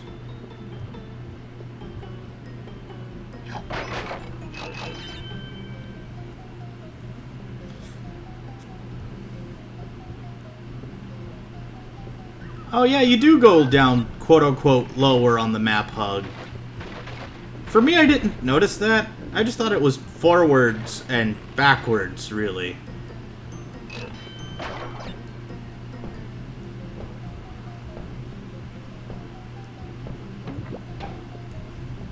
Oh yeah. The rope cheese. That pretty narrowly saved me, though.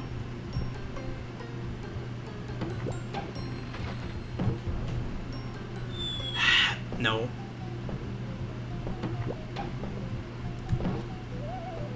This is where keeping track of Crash's shadow is important. Because if I'm not careful, I'll just die a lot. Rope cheese is insanely good for insane free platinum, you say? I'll have to take you on that once I finish and do this game.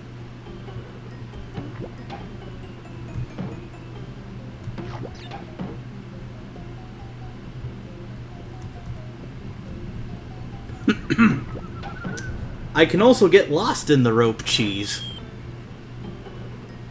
And, I'd rather not get lost.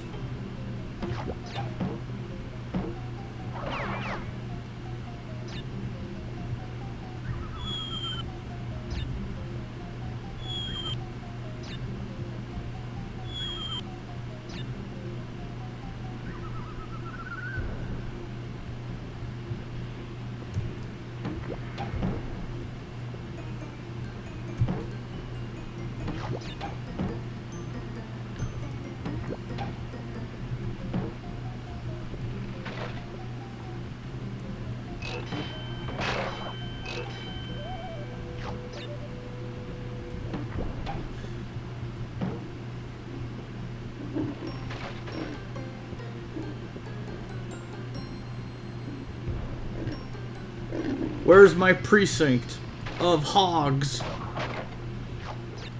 They must be hogging something else's screen time. Somehow I thought that was funnier in my head. Maybe because of the whole 30 to 50 feral hogs meme on Twitter.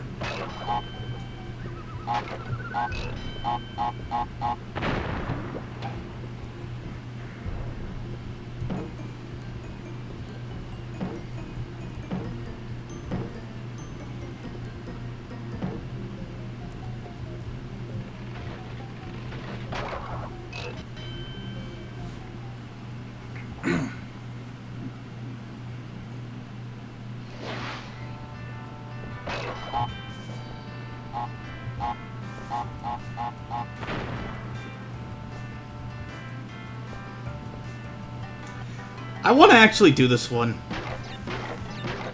It would just be funny to memorize this pattern, and then when it comes time for me to collect in the Insane Trilogy, just have it ready for slaughter.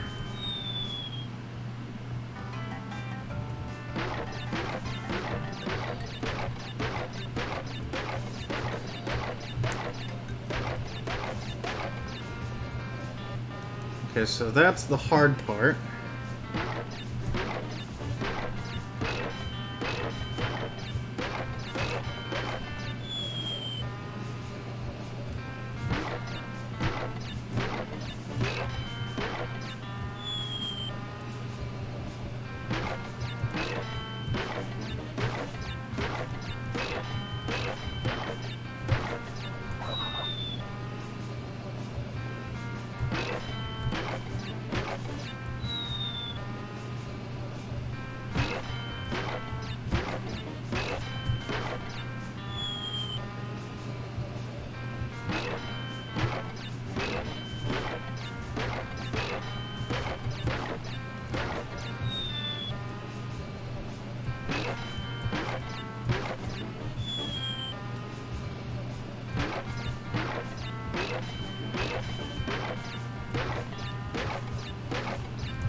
Okay, the secret might be to just spin jump that crate and then do the rest of the pattern as normal while going up there to get what I need.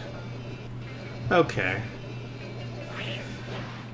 Might have a hard time remembering that come time for me to do the Insane Trilogy.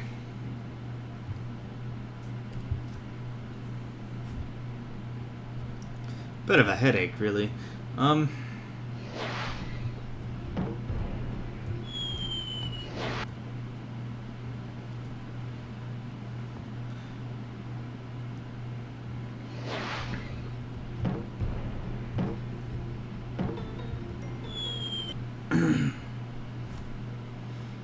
let me just,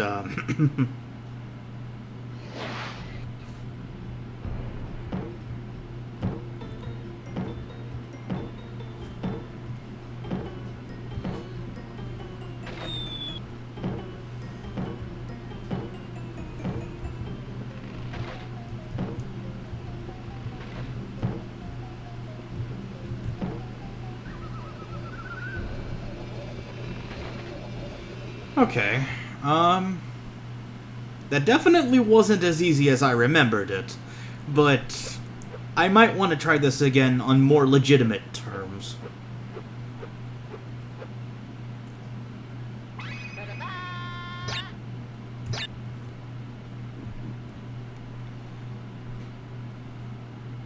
Secret behind the level? No, that's Road to Nowhere, and that involves, behind the end? No, that's Road to Nowhere, and you have to get the red gem first, which happens to be in this one.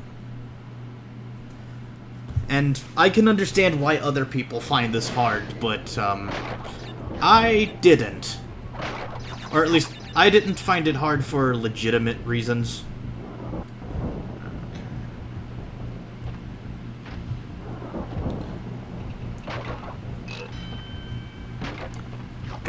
Young me would have probably just wondered how to actually do this without grinding it to pieces.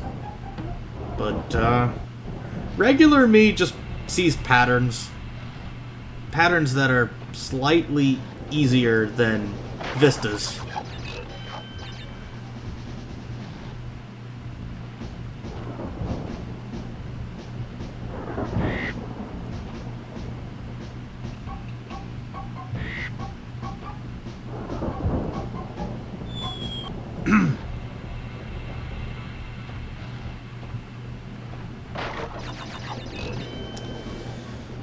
Okay.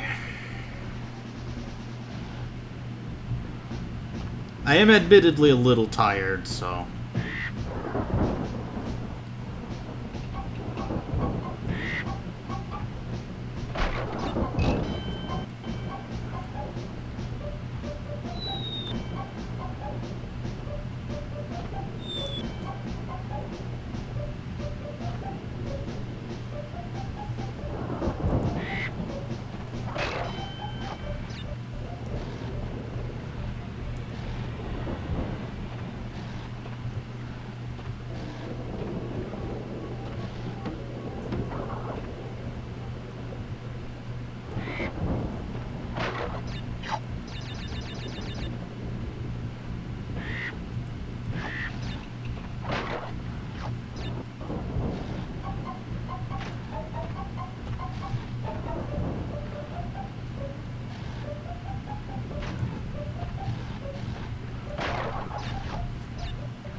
Another thing I'm using these save states for is so that I'm not wasting time if I somehow fail but don't die.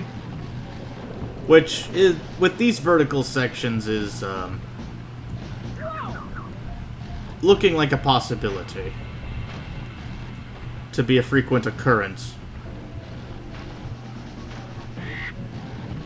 And, yeah, let's just put it here.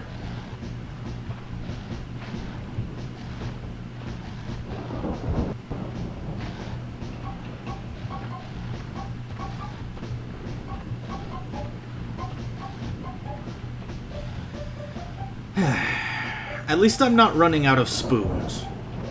Which, has been a problem with some of my past takes of this game. I just ran out of spoons.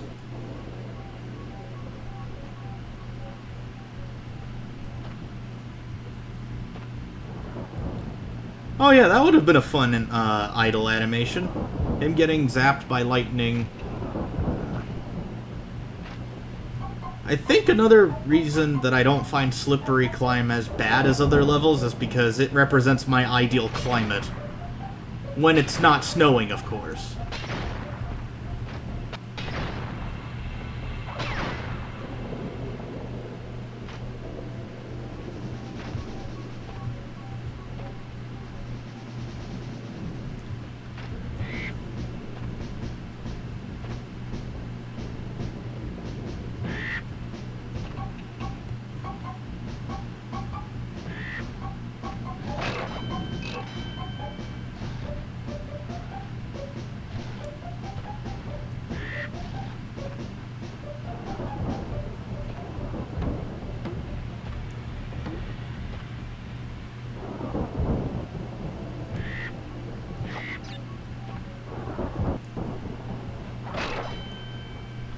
My climate involves crazy science dudes. Yeah, that's pretty much how I describe Seattle. Although how sciencey they are is up for debate. Throwing AIDS in a glass tube.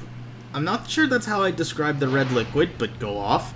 And birds 10 times larger than me in the rain.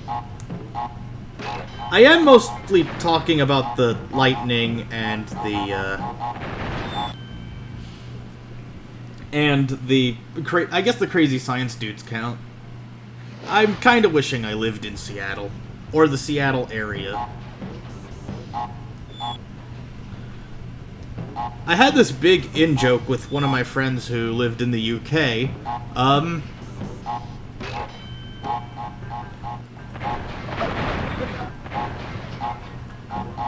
One of my friends in the UK had this big goal, or at least something they said was a goal, where they wanted to presumably live in Seattle.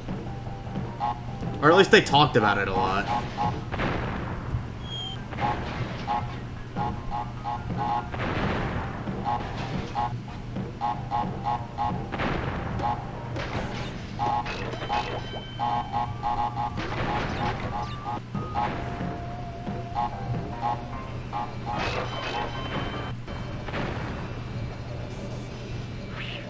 Well, that was some good poking of fun.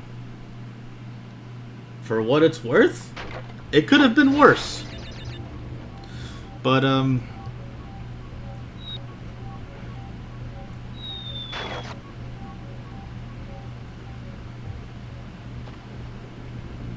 yeah.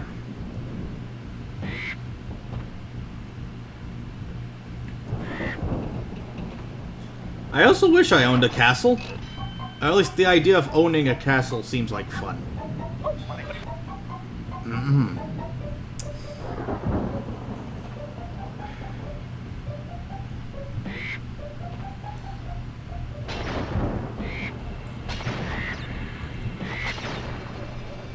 There we go. Free red gem for me. Well, not quite free. That took quite more takes than I wanted. But it took less as well. So, yeah. Maybe with practice. Villainous aspects you say you have. Yeah, it does fit the villainous aspects I have. It's not just a claim. I had a whole retinue of phases. Not phases. In high school, somebody tried to compare, one of my friends to Regina George from Mean Girls, so I spent the entirety of junior year trying to be Regina George, just to, be the big bad, I guess. So that said friend who was compared to Regina George in bad faith wouldn't have to. Why did I load state? I can't get the gem here anyway. Not yet, at least. I mean, this is a in the dark level where it's just better to do it all in one go anyway. So,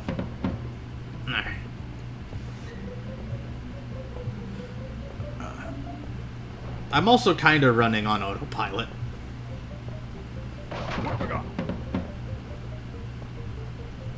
Yeah, I also spent the good half of senior year trying to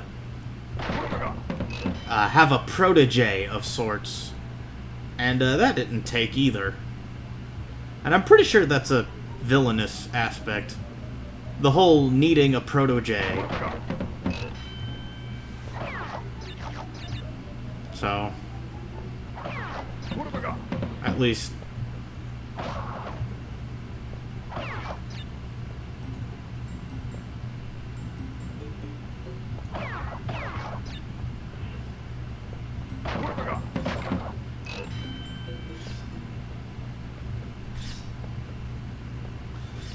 Yeah, this is also a really short level. What have I got?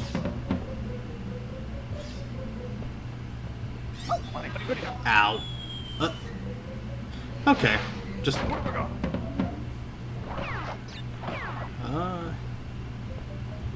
No, what? Why did I do that? Okay, so let's just save. Okay.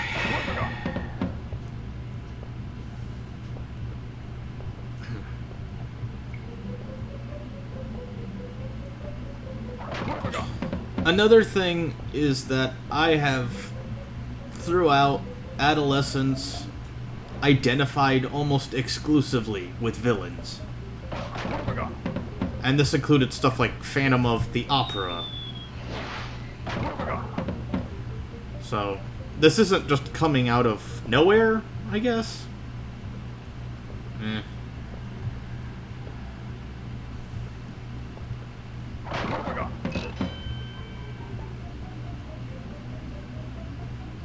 My favorite Disney villain is the Horned King from the Black Cauldron, but, I have a few runners-up. Ratigan from The Great Mouse Detective is a favorite. Or at least, runner-up for second favorite.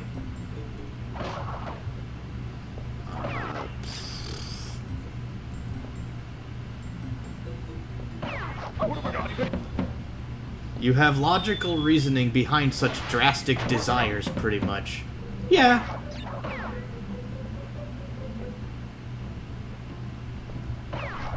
I could see why one of my friends said I'd make an okay Is It League member. Except, I don't really like the Is It very much. Mostly because I can probably be more productive without much effort needed.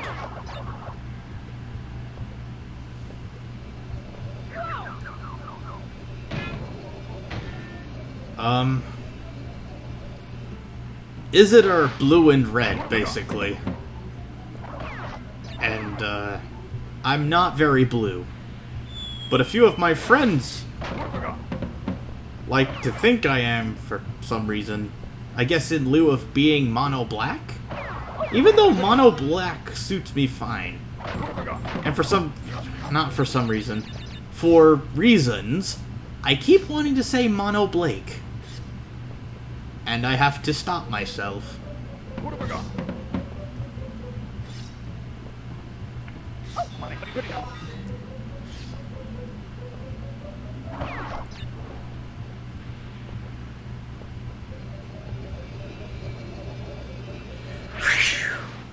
Luckily, I can skip that whole section if I have the yellow gem, which I have to get at the lab, which is another easy-ish level that,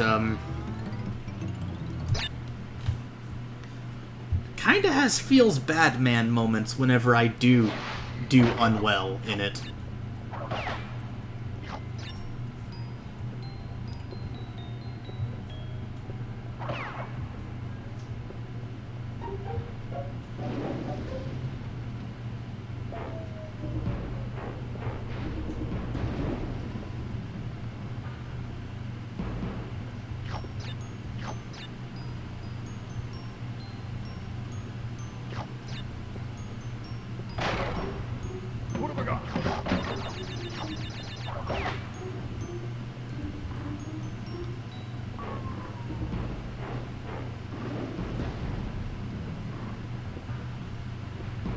Alright, Jaws of Darkness, prepare to be violently conquered by me. Okay, just gotta...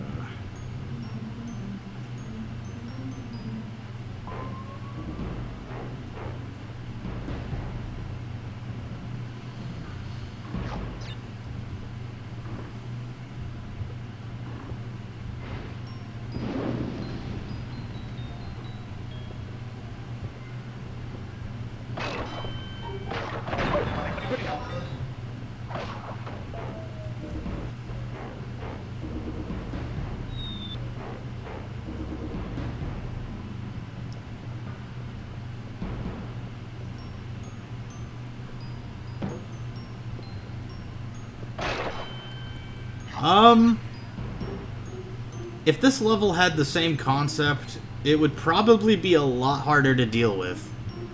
Just because there's a lot more intricate workings The reason those glow-in-the-dark castle levels have the sort of workings that they do, yeah, the spider did say yeet, and I said, but why though? What have I got?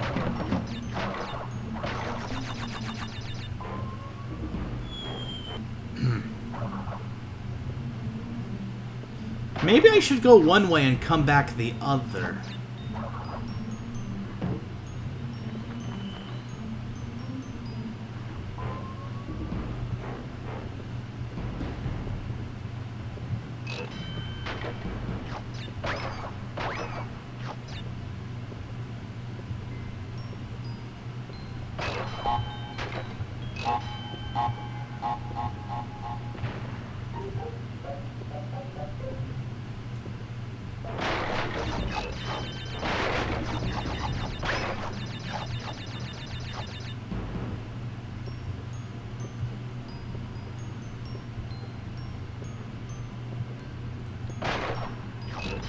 What have I got?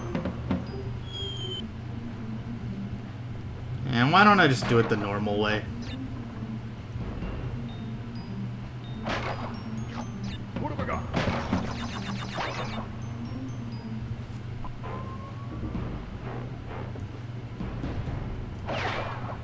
What have I got?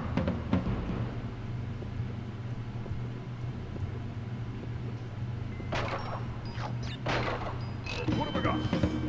Yeah, this level feels like it would make a good last level. At least more so than Castle Machinery. No, no. Confound it. What have I got?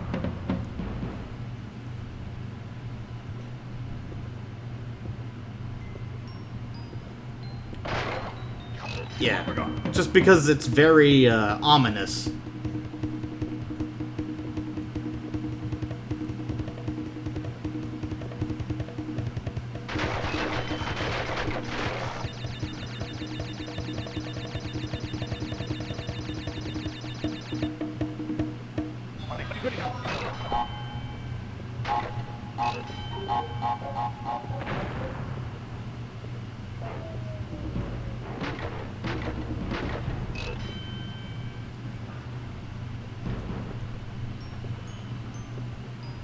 There we go.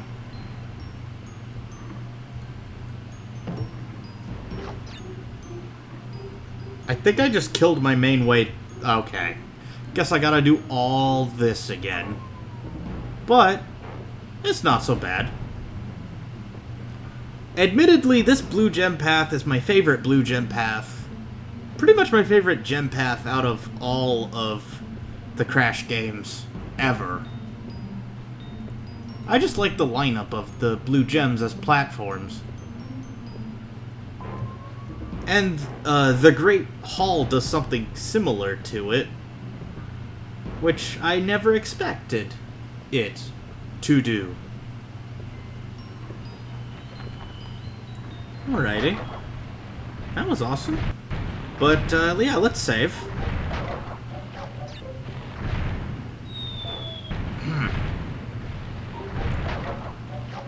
And then I just careened off a cliff.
I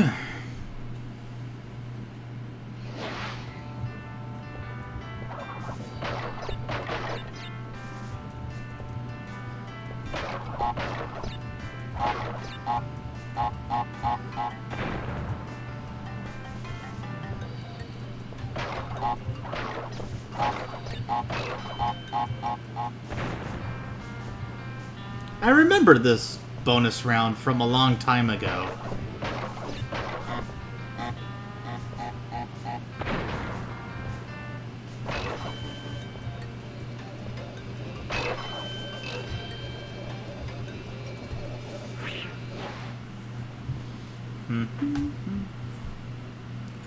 Yeah. Yeah, I'm not far off it. I'm not that far off from what I need to do.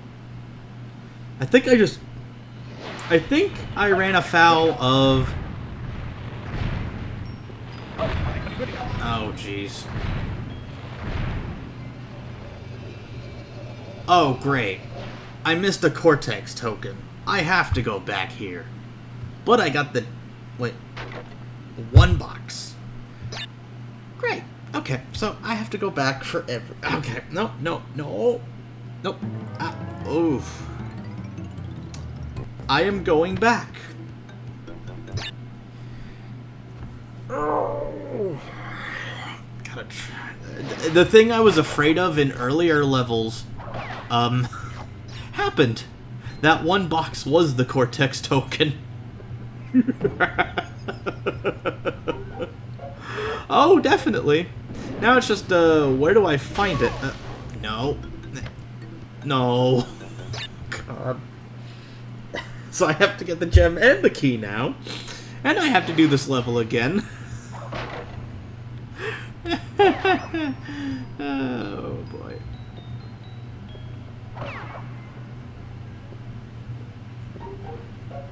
The question is, where could it have gone? Because, I mean... Not here. What have I got?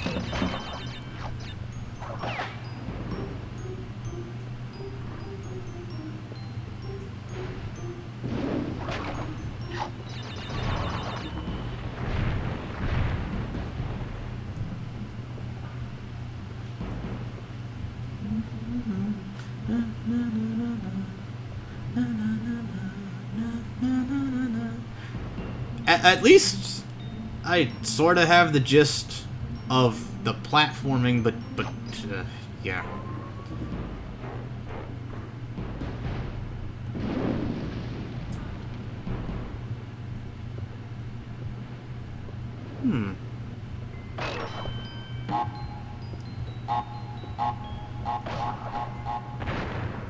Spider says yeet, I say neat.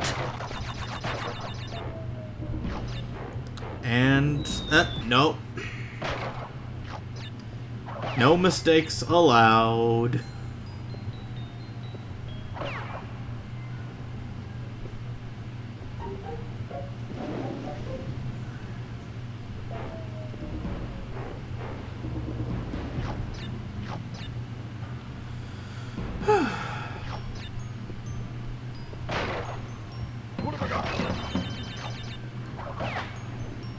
At least castle machinery is skippable.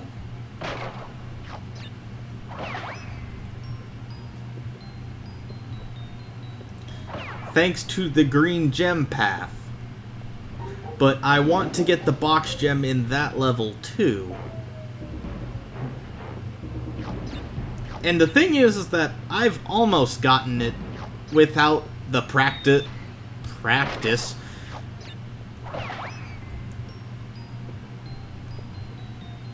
I cannot escape the jaws of darkness, can I?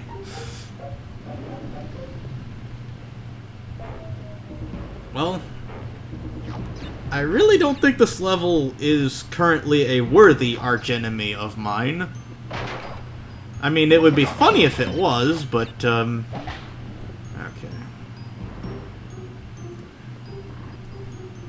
F5. I kind of like that F5 is the hotkey for save state, because I have to refresh sometimes to make sure that I'm not screwing myself over, I guess. Or at least it feels like a button I press a lot, and since refreshing is a button I need to press a lot, sometimes it's a good button to make into a save state hotkey, even though I feel like that was just a default that I did. You just see the Smash meme where it's Etar Barrack versus Jaws of Darkness. Oh, that would definitely be something. Although that would have to imply that the level is sentient. And, I don't think I'd take too kindly to that. F5.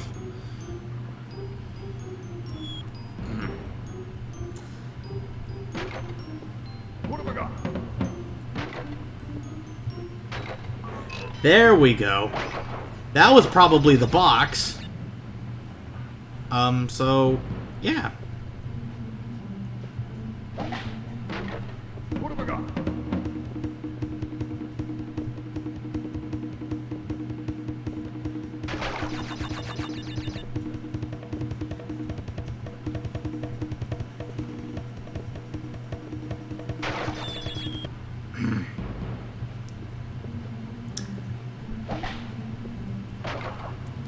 Etar Barrack versus Jaws of Darkness. Although in my current year of 2019, I would just do Gentle Toradana Oathsworn versus Jaws of Darkness.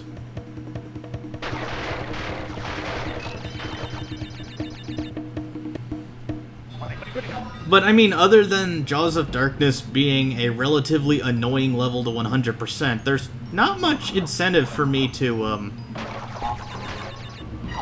outright say, oh, this is a level where I, Antagonist Supreme, have much of a poetic foil to my antagonism. It just feels more like I'm just having a rough time with this level. I mean, there are people who've done Billy MC versus some annoyance in a platformer that Billy MC had to deal with, but that was A, ages ago, and B, doesn't quite hold up to modern day scrutiny of what counts as an adequate archenemy. Let's just see. Did I even get any of the Cortex tokens?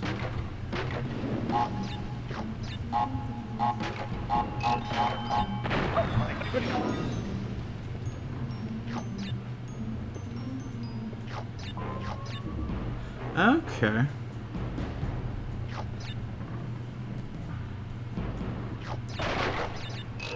There we go. Finally. Now I get to defeat Cortex. Again.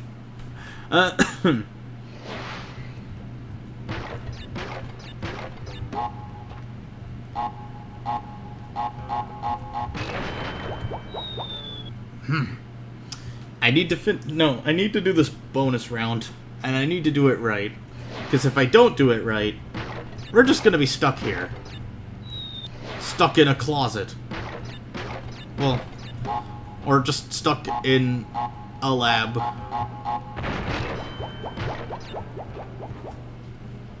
There we go.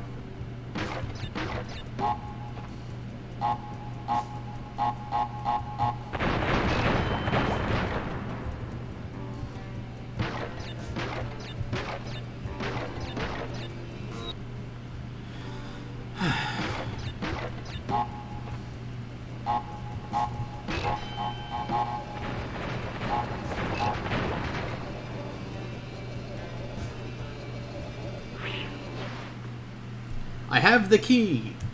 We are now 82% complete.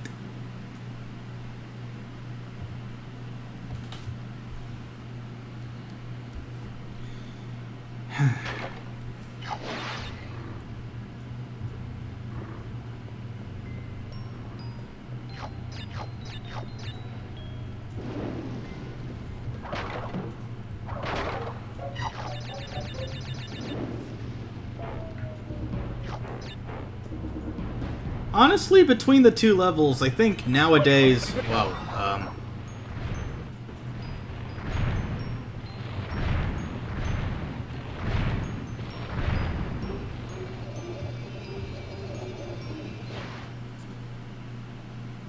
I mean, Sunset Vista was the lesser of the two. But... yeah, this level can give a run for its money in terms of difficulty.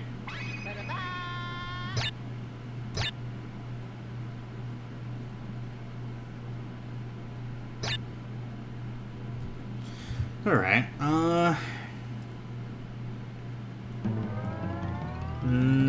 no. I'm gonna go ahead and do Fumbling in the Dark.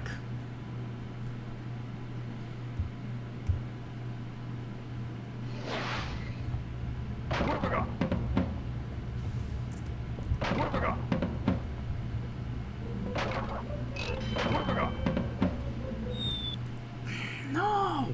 Come on!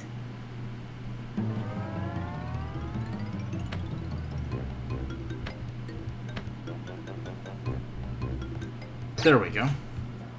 There's two sections back there, not just that one. Oh, that's just great. Well, let's go ahead and deal with them.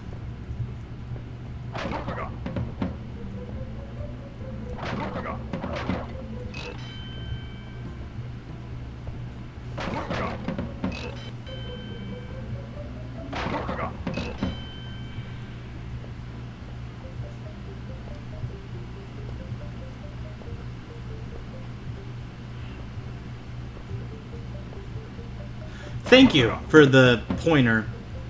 I might have had to have found that out the hard way by having to do the level over.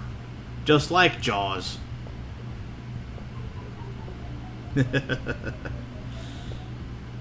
Well, the worst is over.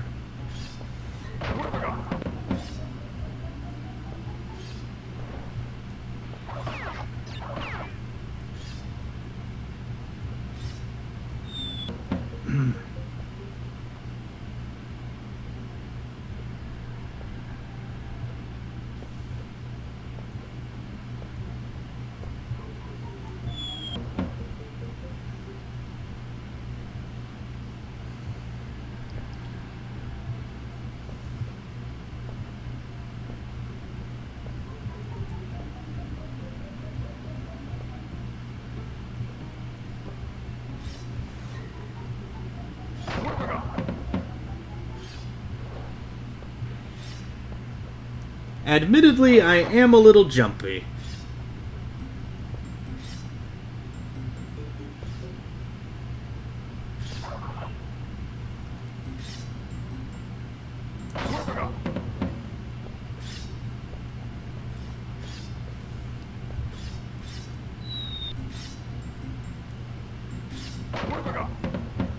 Clinically ill? What do you mean by that? Although, yeah, I can imagine somebody's first time playing this game would be a little rough around the edges.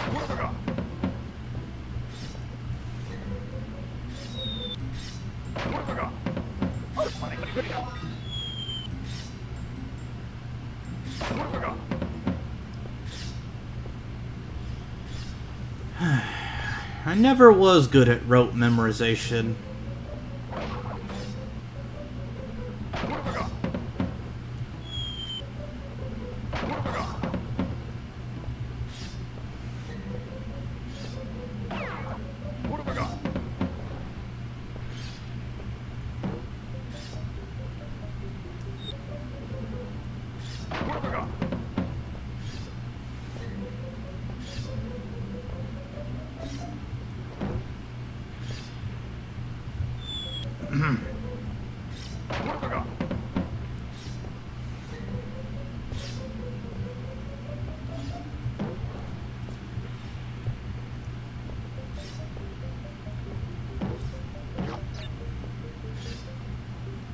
Implying it can be treated once figured out. Oh, once figured out. Okay.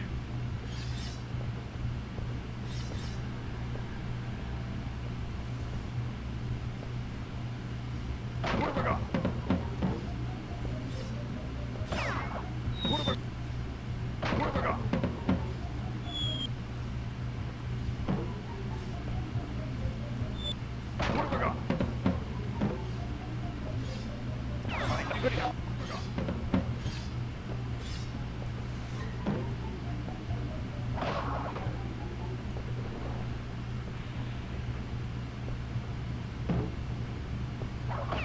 have I got?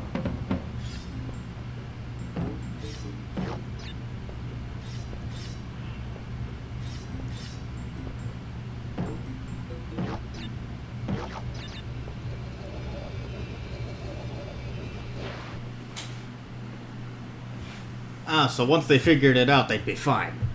Okay, that makes way more sense than what I was thinking.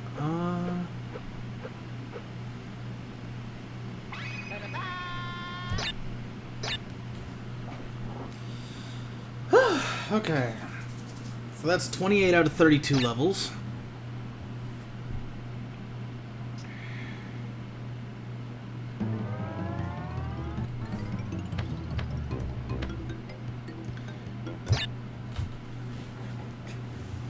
Oh.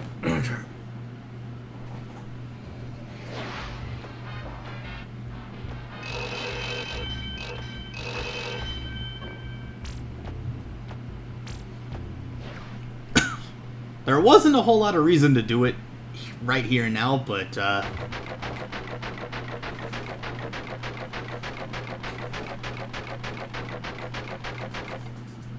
24 boxes.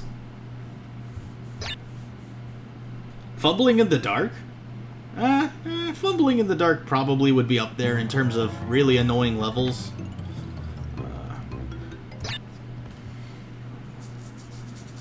I'm gonna actually do Castle Machinery, because that felt like an anticlimax.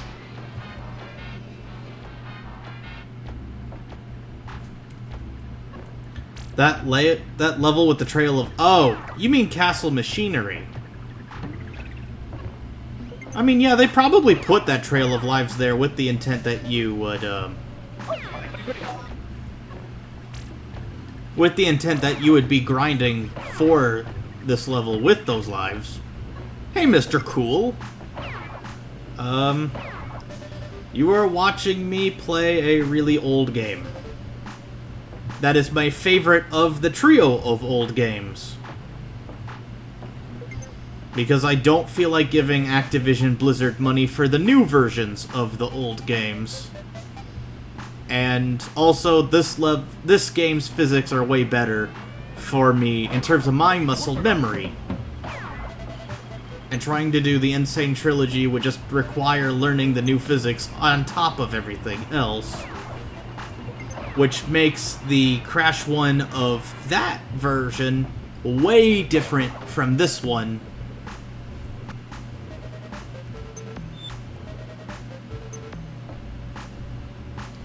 Crash 2 is the... I like the first two Crashes. I have a lot of bones to pick with Warped. But, I've got nothing against Crash 2.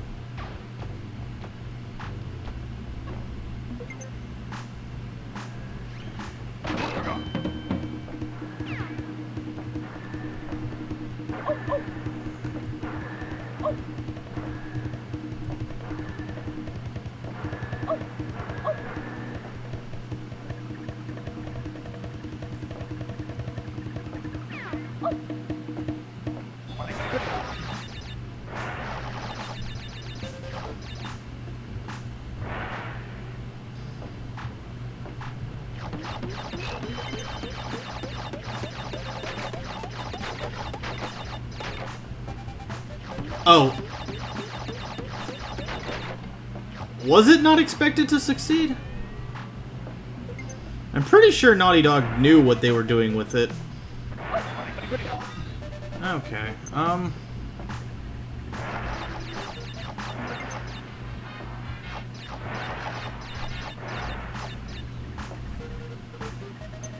I mean, I guess all those vehicle levels were experiments, but I wouldn't say it succeeded on most of them. Maybe the motorcycle levels actually amounted to something.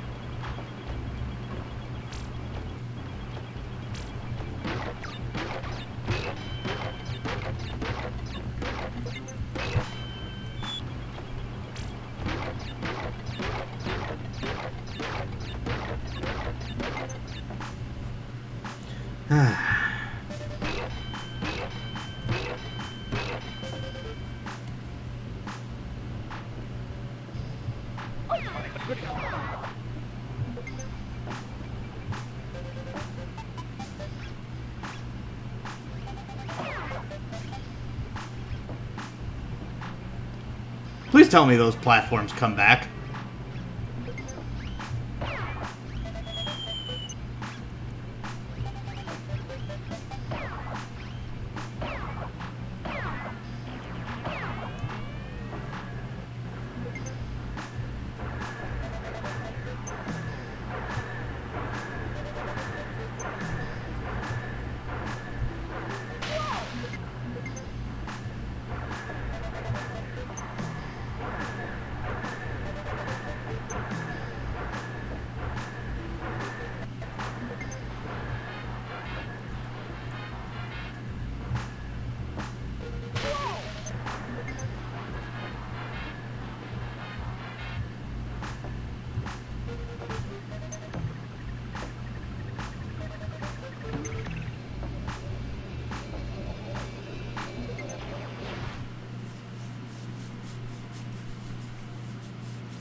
I kinda hope just for a new Crash game, period.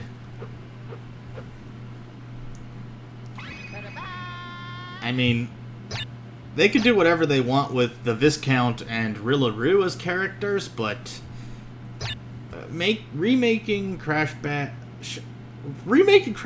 Bang just seems like a bad idea unless they make it a new game wholesale. And remaking Crash Bash doesn't need to be done. And this is from somebody who likes Crash Bash a whole lot. I mean, it was only really super popular in Japan anyway. And that's because Japan got extra goodies, like being able to play as Fake Crash.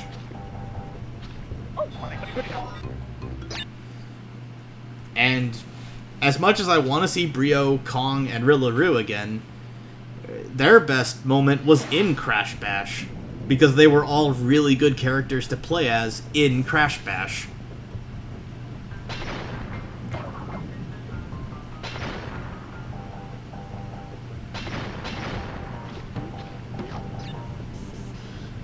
If there was online in Crash Bash, yeah, I'd jive with it. Not very well, mind, but I could see it being good. Just that a lot of people would play Tiny or Kong, so everyone else would be stuck with the other characters, and a lot of scrubs don't like Dingodile or Rillaroo, even though they're actually not bad characters.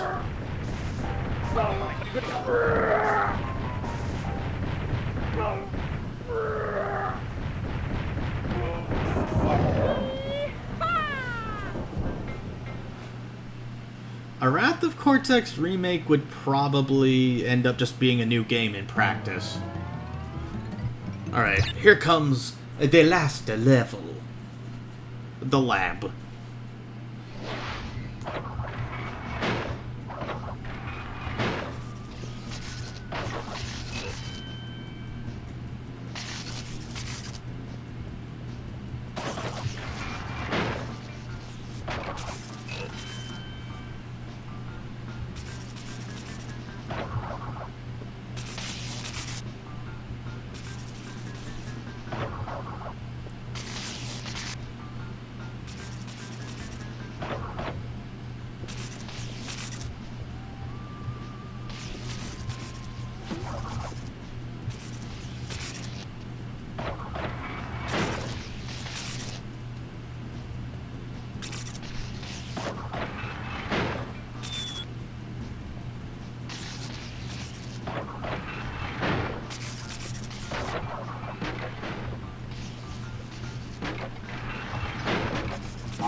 This level wishes it was tough.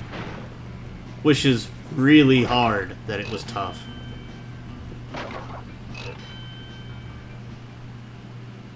But, it might be in the Insane Trilogy with this particular round, I think.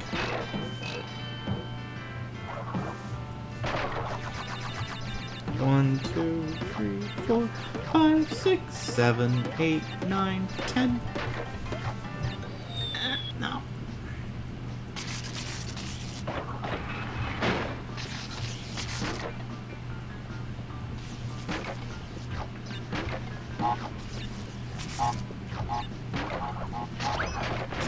It would be more practical of them to, make a different game from Twinsanity due to it being such a rushed mess. Yeah, I agree, it should not be remade. But I would also say the same thing about Wrath of Cortex. I mean, Wrath of Cortex has its own share of problems.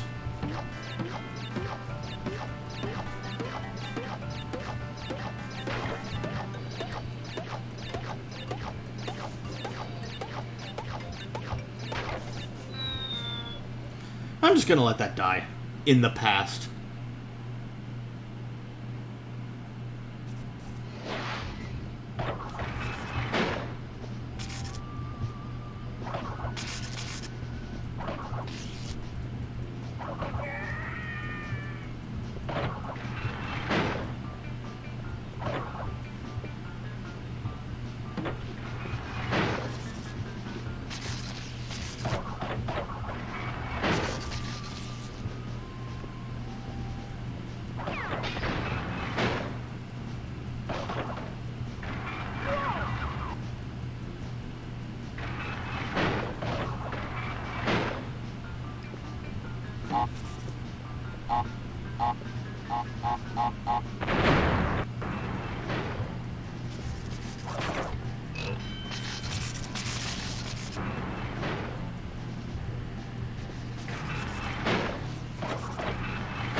Who agrees that Crash of the Titans...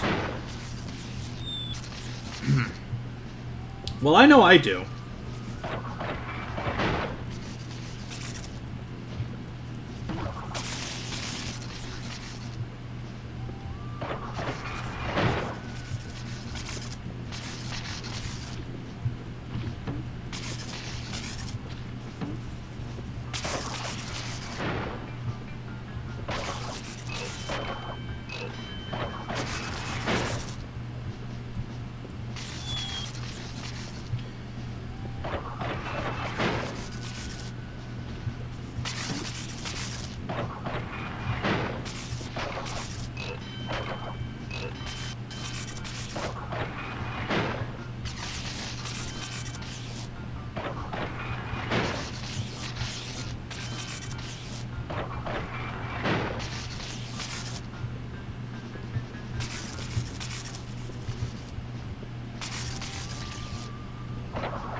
Yeah, if it didn't use the models, I think they would have passed as Crash games to everybody else. But, some people were really purist about the Crash of the Titans and Mind Over Mutant games. And, talking about them just feels uncomfortable, for the same reasons that, talking about classic versus modern Sonic as if they were two different Sonics feels really skeevy. Or at least, I don't take comfort in it at all.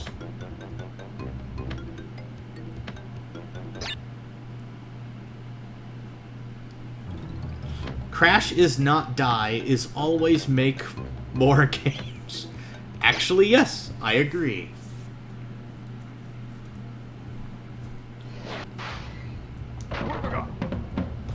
Alright, let's just do this level. Now that we have the yellow gem, we can actually get the purple gem from here, and it should be smooth sailing henceforth. Oh yeah, aside from Enter the Dragonfly, Spyro's had a pretty consistently good run.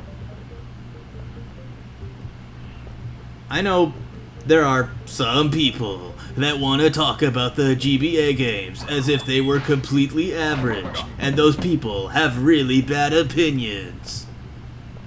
Or at least, really toxic opinions. And don't know when to not do a really... Wait, that might actually be that guy's voice. Just like this guy actually sounds like Yandere Dev. So maybe it's not a good idea to talk about people's voices that way, because people have done that to me throughout the past, and now I feel like an enormous hypocrite. Or at least, if I were not self-aware about that, I would be a hypocrite, and an enormous one at that.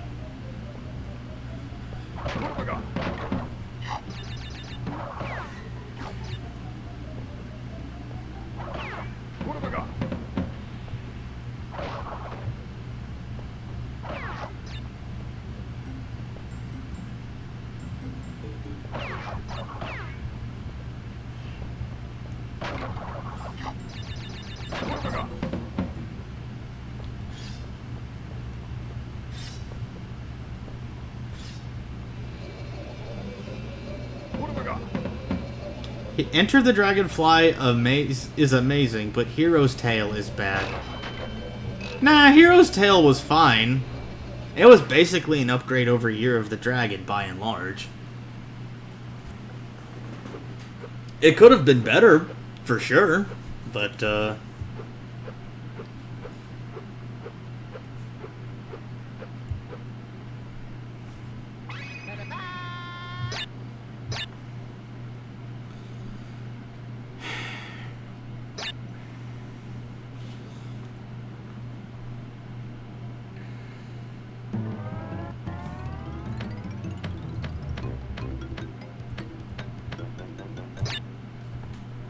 Enter the Dragonfly is amazing, but Hero's Tail, nah.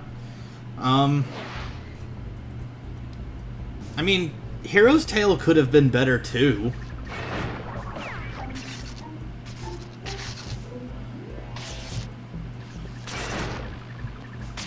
Maybe I should have learned the Cortex power skip. But, here we are, and, I'm actually doing a pretty solid run of this game. So...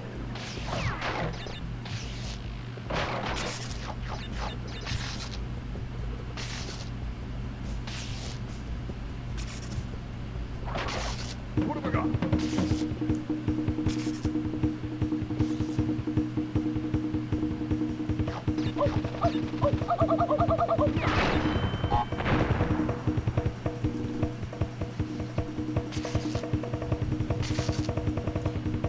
I don't think they'll remake, either of those games. Enter the Dragonfly nearly killed the series entirely. It would be a bad move, I think.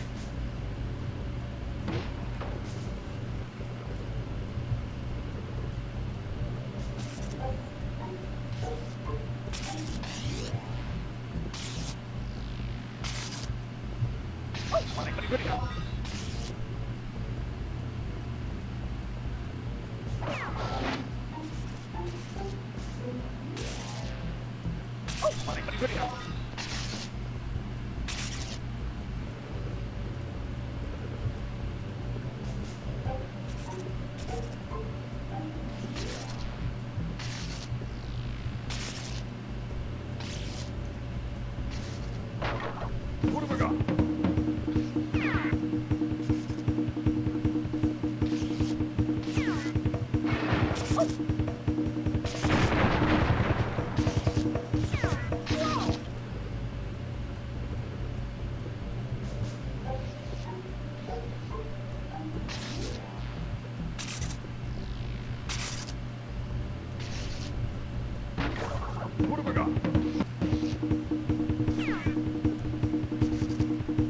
This is a really bad section to have an Aku Aku mask in.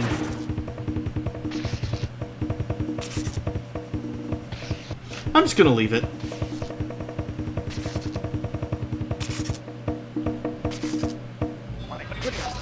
Those were some of the only childhood games I had, ever. I don't think I had much choice but to like them.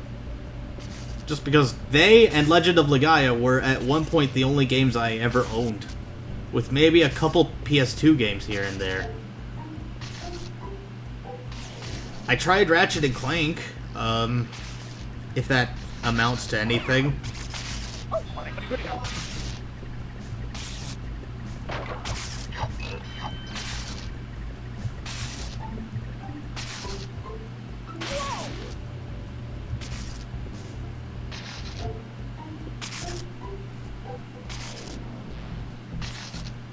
But, yeah, I played Jak and Daxter. Just, I never got, I liked combat racing more.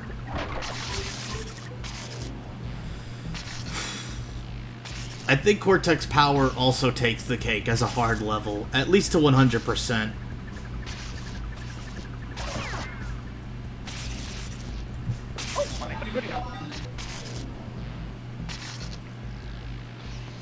I'm at least having the least amount of fun in Cortex Power.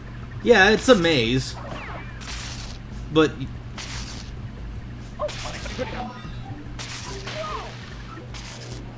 they're making a movie of Sly Cooper.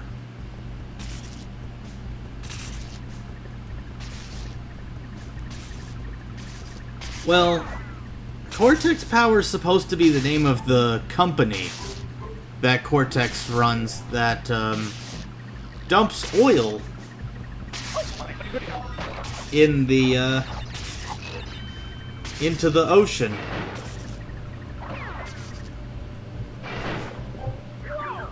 Because of course Cortex is wasteful like that.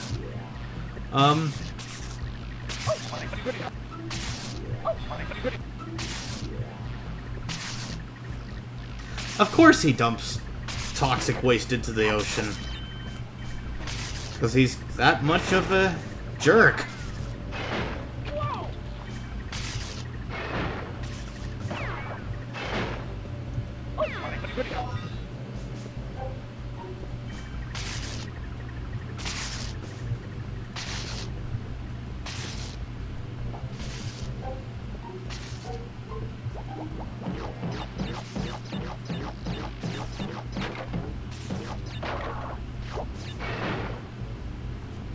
Oh great, my favorite.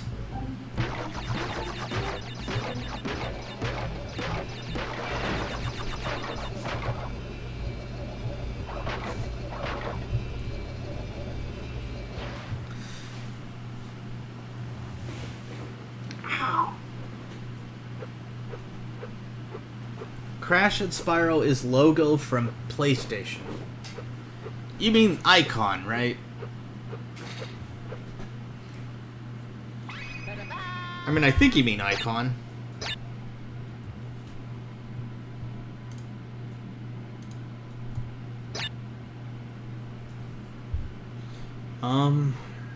Yeah.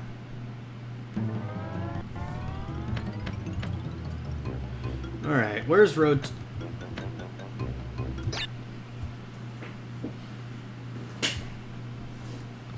yeah, let's just do Boulder Dash while we're at it.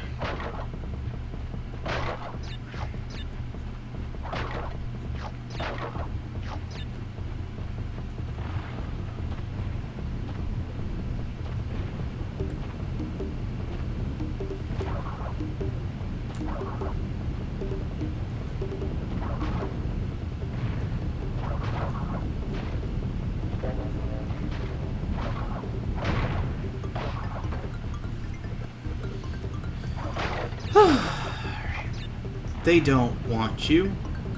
They don't need you. They want to find you.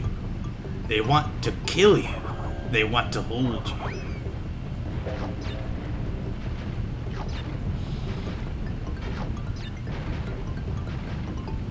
Hunter? No, Hunter's nothing like Crash. I mean, unless Crash somehow picked up a ranged weapon like a bow and arrow, but, that's also extremely doubtful to happen.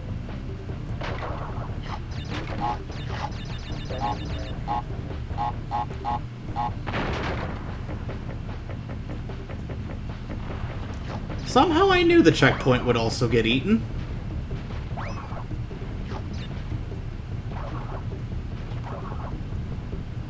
Just gotta close the gap here. Or widen the gap.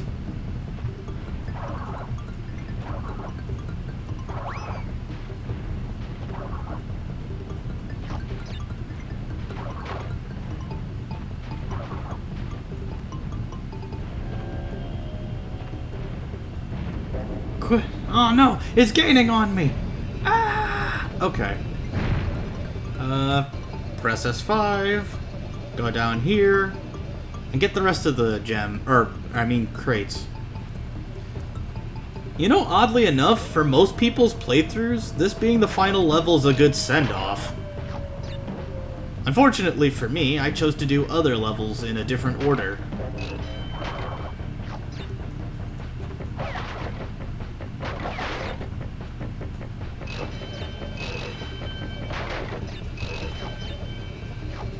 This is a really freaky shrine of Cortex and Brio. Oh yeah, I'm sure this looks way better in the Insane Trilogy.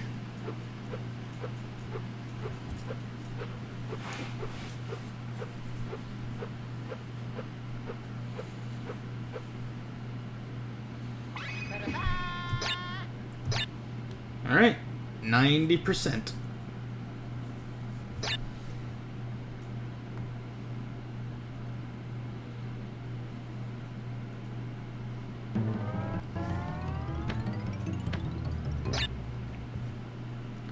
I think the only levels left to do after Road to Nowhere are Rolling Stones and... What have I got? Oh yeah, the Great Gate.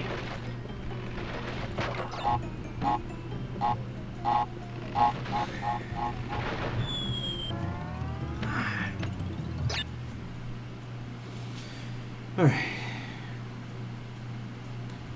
Oh yeah.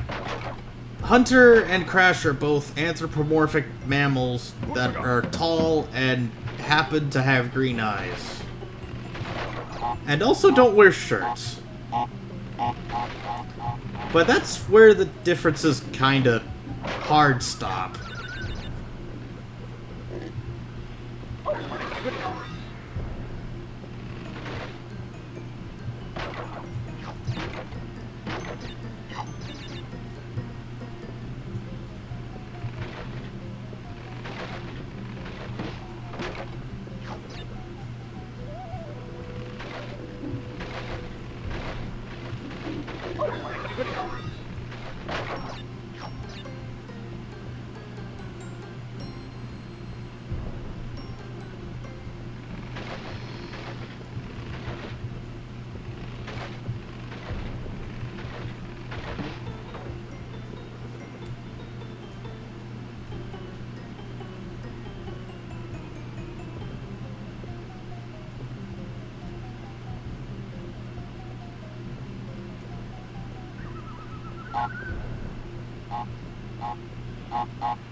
What have I got? Maybe I shouldn't do that.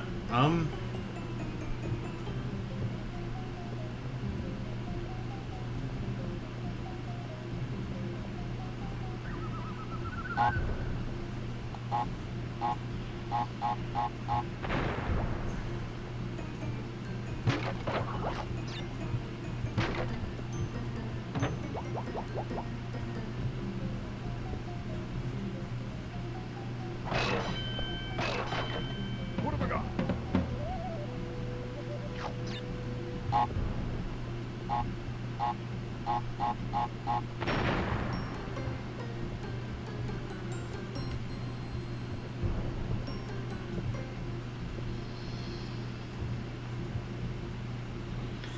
Oh, the medieval levels? Yeah, I kinda get Spiral 1 vibes from them.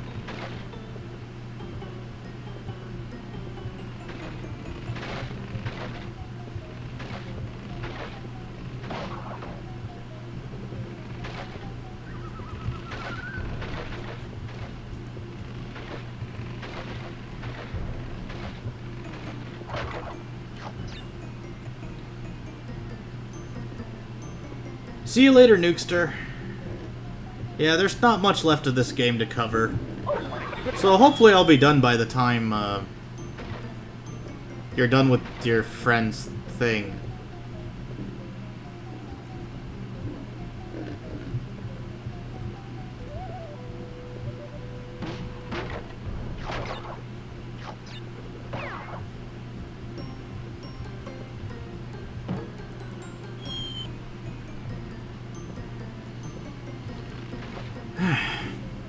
I am getting a little sloppy. Should probably...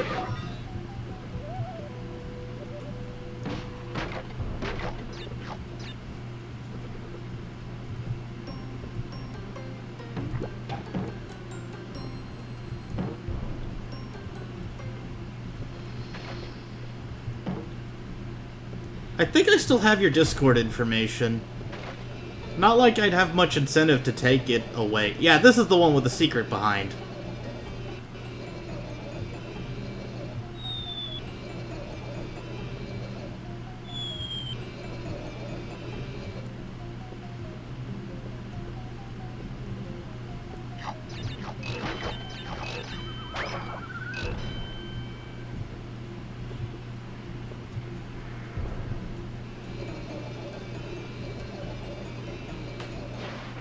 Alright, tell me I got the gem. Perfect. Good. Exactly as I thought it would be.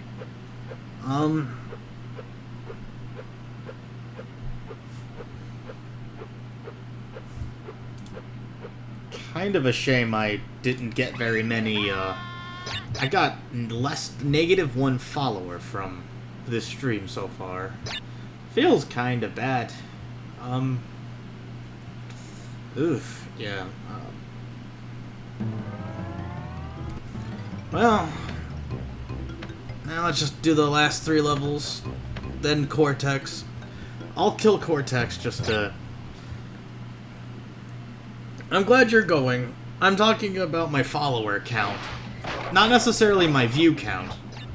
That's usually pretty low, and even if it wasn't, I've been increasingly okay with just having a handful of people talk to me on occasion and then just doing my stuff normally, so that Twitch doesn't feel like a dead-end job. Because I know for a lot of streamers, it feels like a dead end for them. And I mean, if I was hijacked by Jeff Bezos, I'd probably feel like a dead end too.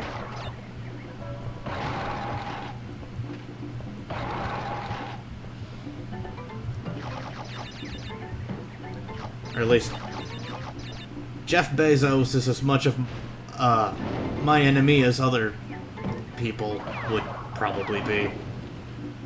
But then I'm also a really grumpy hermit. Or at least, I've been increasingly hermit-like when not at my workplace. So, there's not much room I have to talk about sociability or affability, or much of that, really. I just know a lot of people have shared their gripes about various peoples and companies. My chief interest is, stopping Rooster Teeth dead in its tracks, but I've been trying to focus on slightly more positive goals in life that don't involve slaying an evil company of any kind. But,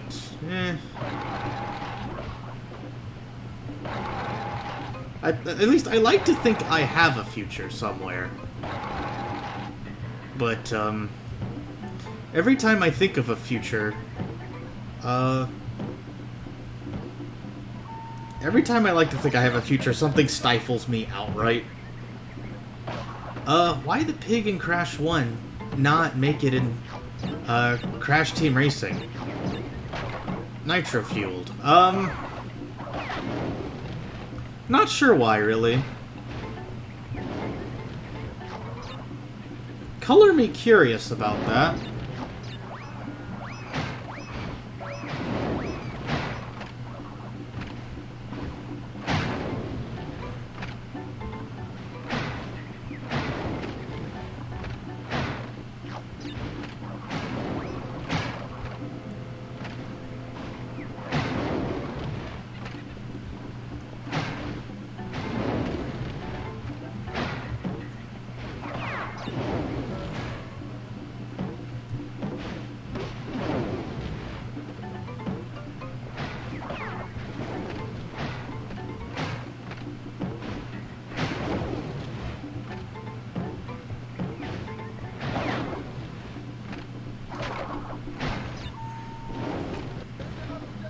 Yeah, let's just save that.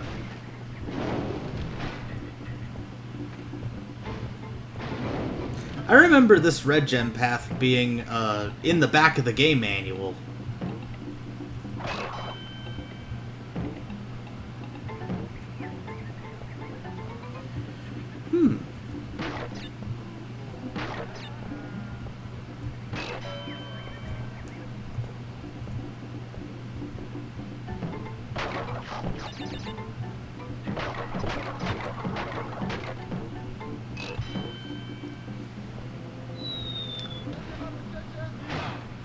Yeah, how about we don't do that? Thank you.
Make cute and...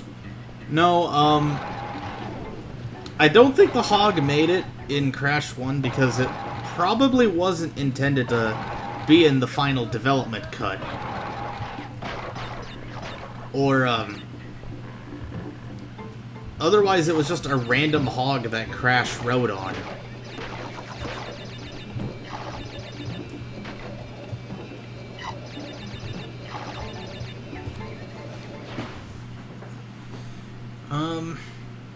They didn't forget about Baby T from Warped, and it's implied they didn't forget about other characters from old Crash games.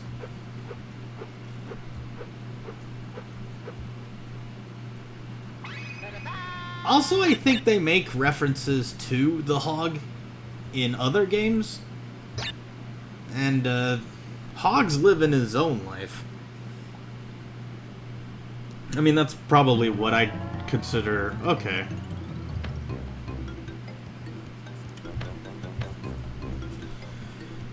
Alright, let's just go ahead and save this, just so that I can get this... I've never had any trouble with rolling stones as a level, so...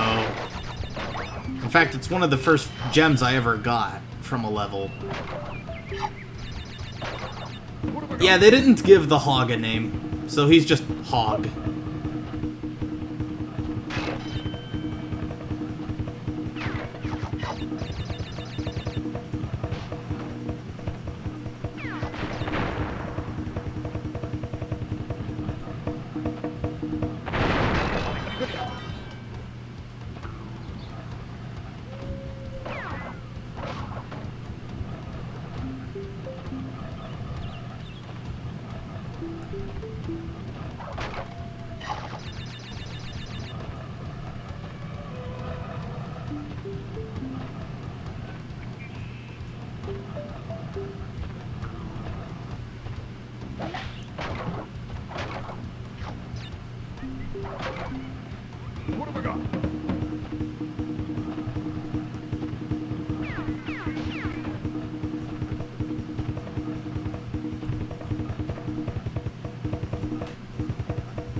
And this is another Cortex shrine.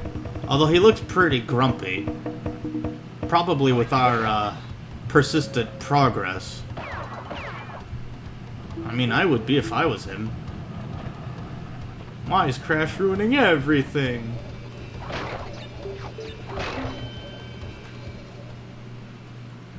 And just because I humored, I think, the other bonus stages.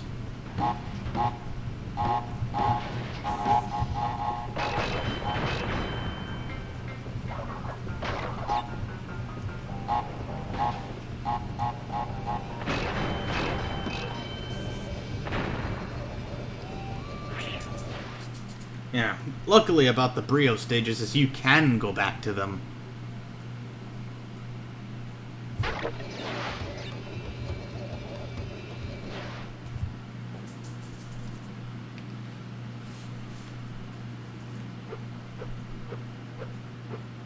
One of my ears hurts. Yeah. Everything's just fine. Just, yeah.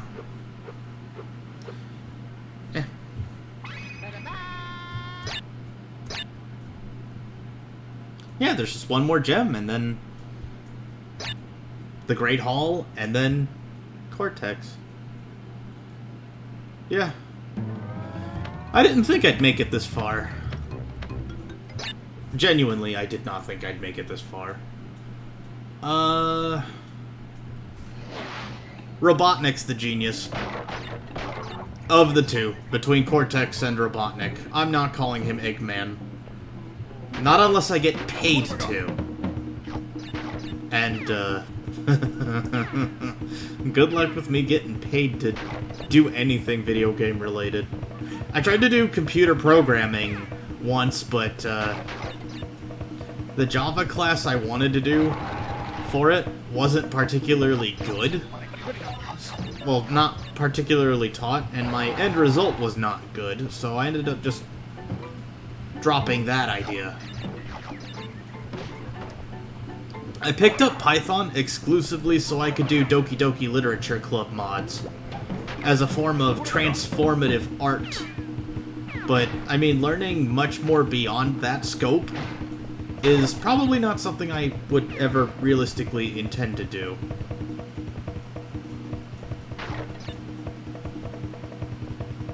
Just because I have no motive to do it. I mean, it'd be nice to put that I know Python on a resume, but that's just a coincidence, at best. I mean, yeah, it would be productive of me, but, again, I'm one of those people that tried to have a future in something else and, ended up with an early midlife crisis as a result. So, kinda just rolling along with a history degree that took way more effort than it should have to do.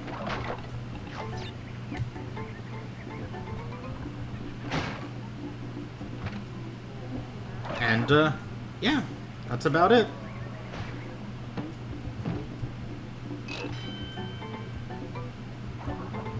Wait, what? Does this take me anywhere, or...?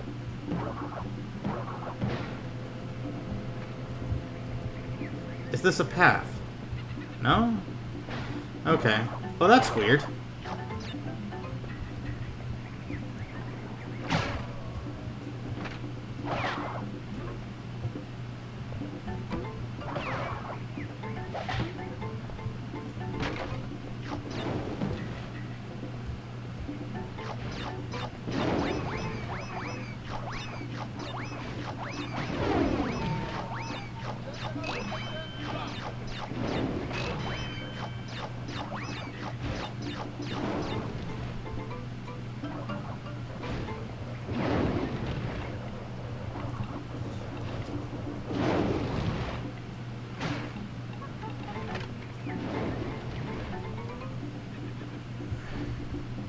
Well, I got a box gem there.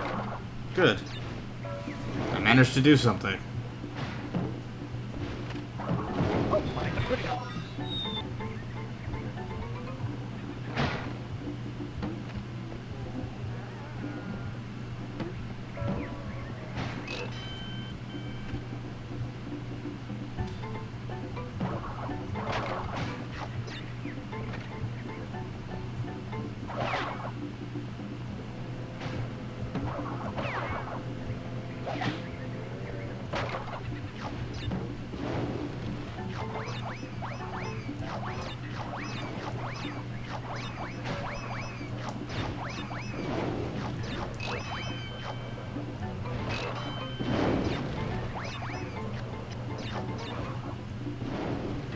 Crash is like Sonic, but little the nose and shoes. But Sonic does spin dash while Crash spins. Yeah, that makes sense. Actually, my plan with Crash 1, aside from being a redemption run of a game I failed badly at a goon race of, was to add it to my Sonic and Elise chapters. The Sonic and Elise Go to White Castle playlist, as the 6th chapter. And the primary reason for that is because, at one point in development, Crash was known as Ass Sonic, because of the camera being focused on Crash's butt. Or Sonic's butt, rather. Or Sonic's ass, hence the name Ass Sonic.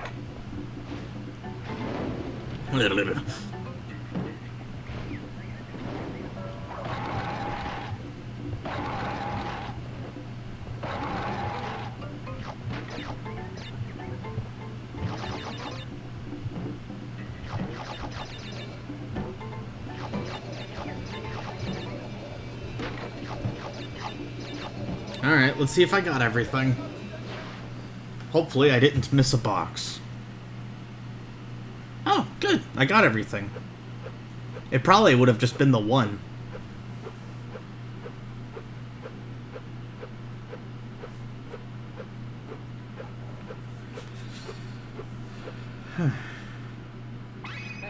Oh! So I just get a whole 6% off of one gem. That last gem. I mean, it does account for something. Alright, let's go on ahead and,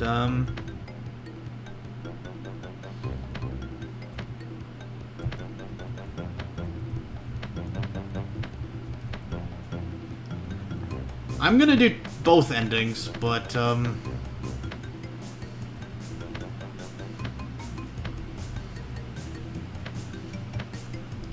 okay, so F5. I'm gonna go ahead and beat Cortex. Just to say that I did. And then once I load that save, I'll load the other one.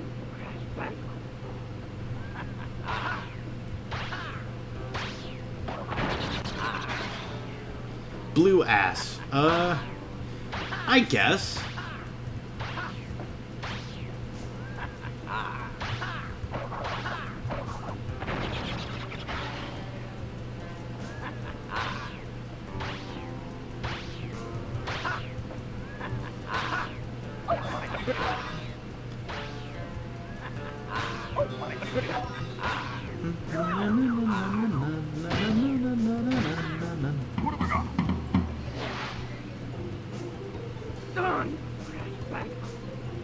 I'm okay with dying on Cortex. I mean, he's completely optional anyway, so I'm really just killing time.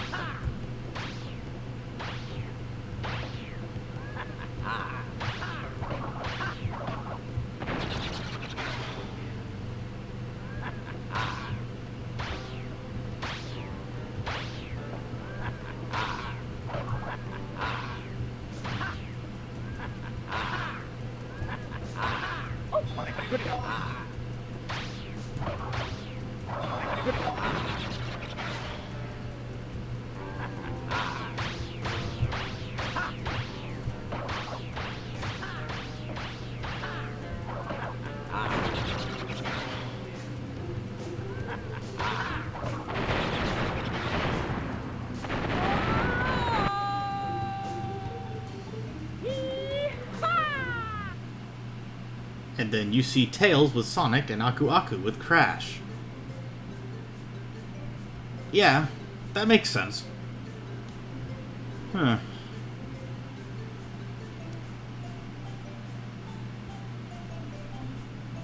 Yeah, I kinda like the Great Hall ending better. But, yeah. Crash Bandicoot ... This must have taken them a long time. Early on, I guess. Oh boy.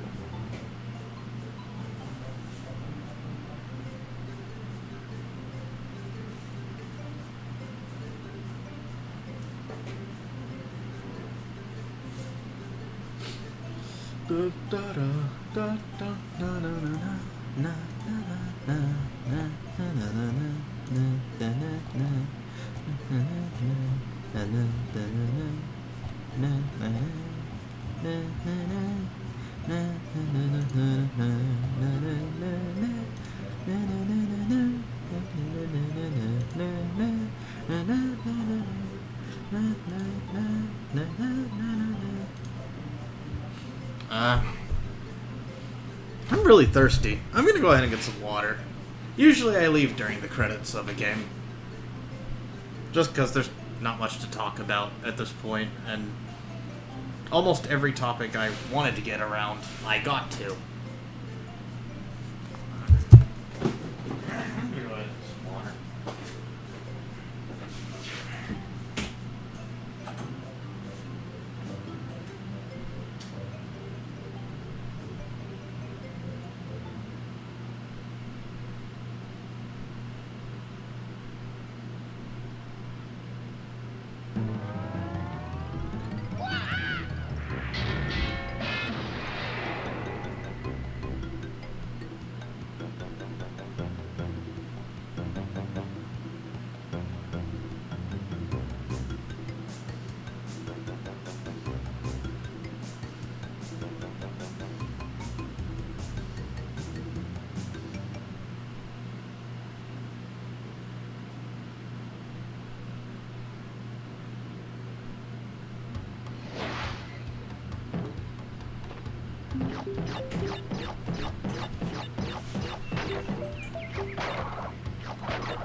What have I got?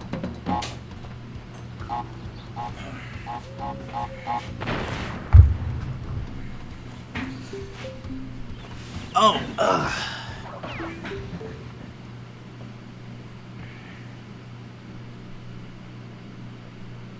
I must have missed the credits. Let's just load the game.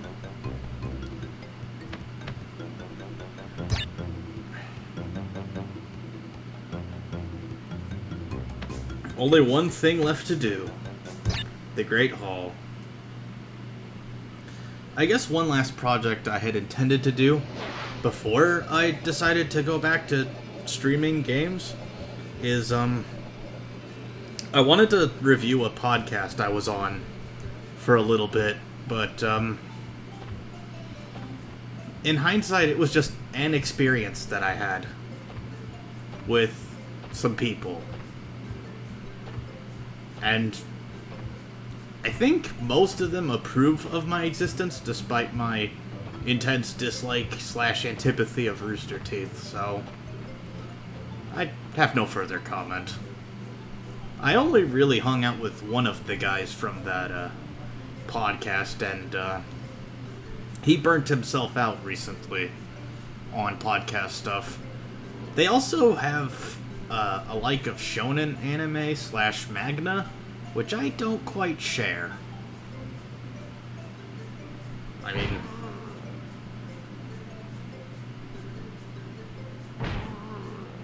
man, I really wish big and tall shops were around.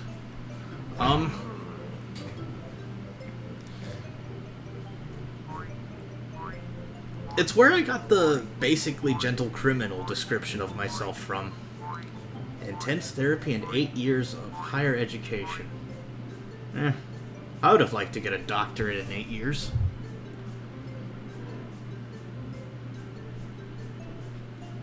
So Kong's an actor with a speech therapist. I would like a therapist.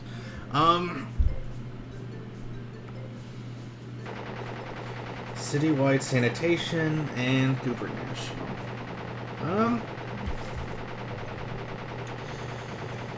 Yeah. I just don't have a whole lot to talk about, and it's not a really interesting story. After the disappearance of his mentor, Dr. Nitrous Brio rediscovered his first love, tending bar. I wanted to tend bar once. Running into people, kind of ruined that.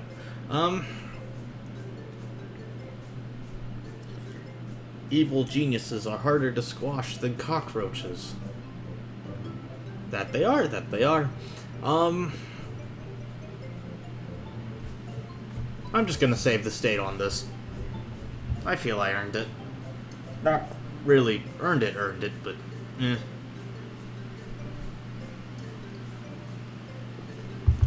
If I were to have done this game without save states, it might have taken double or more of the time.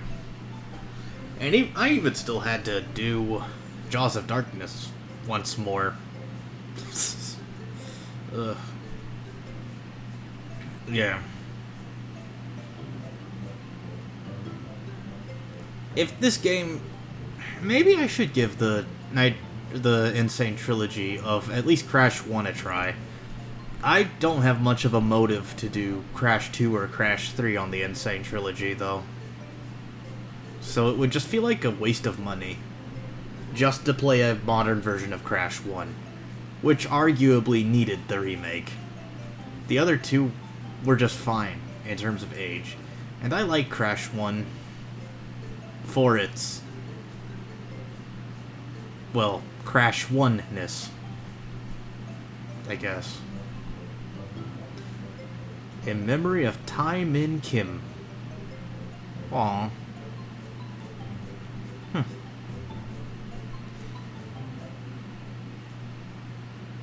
Alright. I guess that's that for now. Let me just press escape and get some rest, because I sorely need it. And yeah, free video on YouTube later on this week.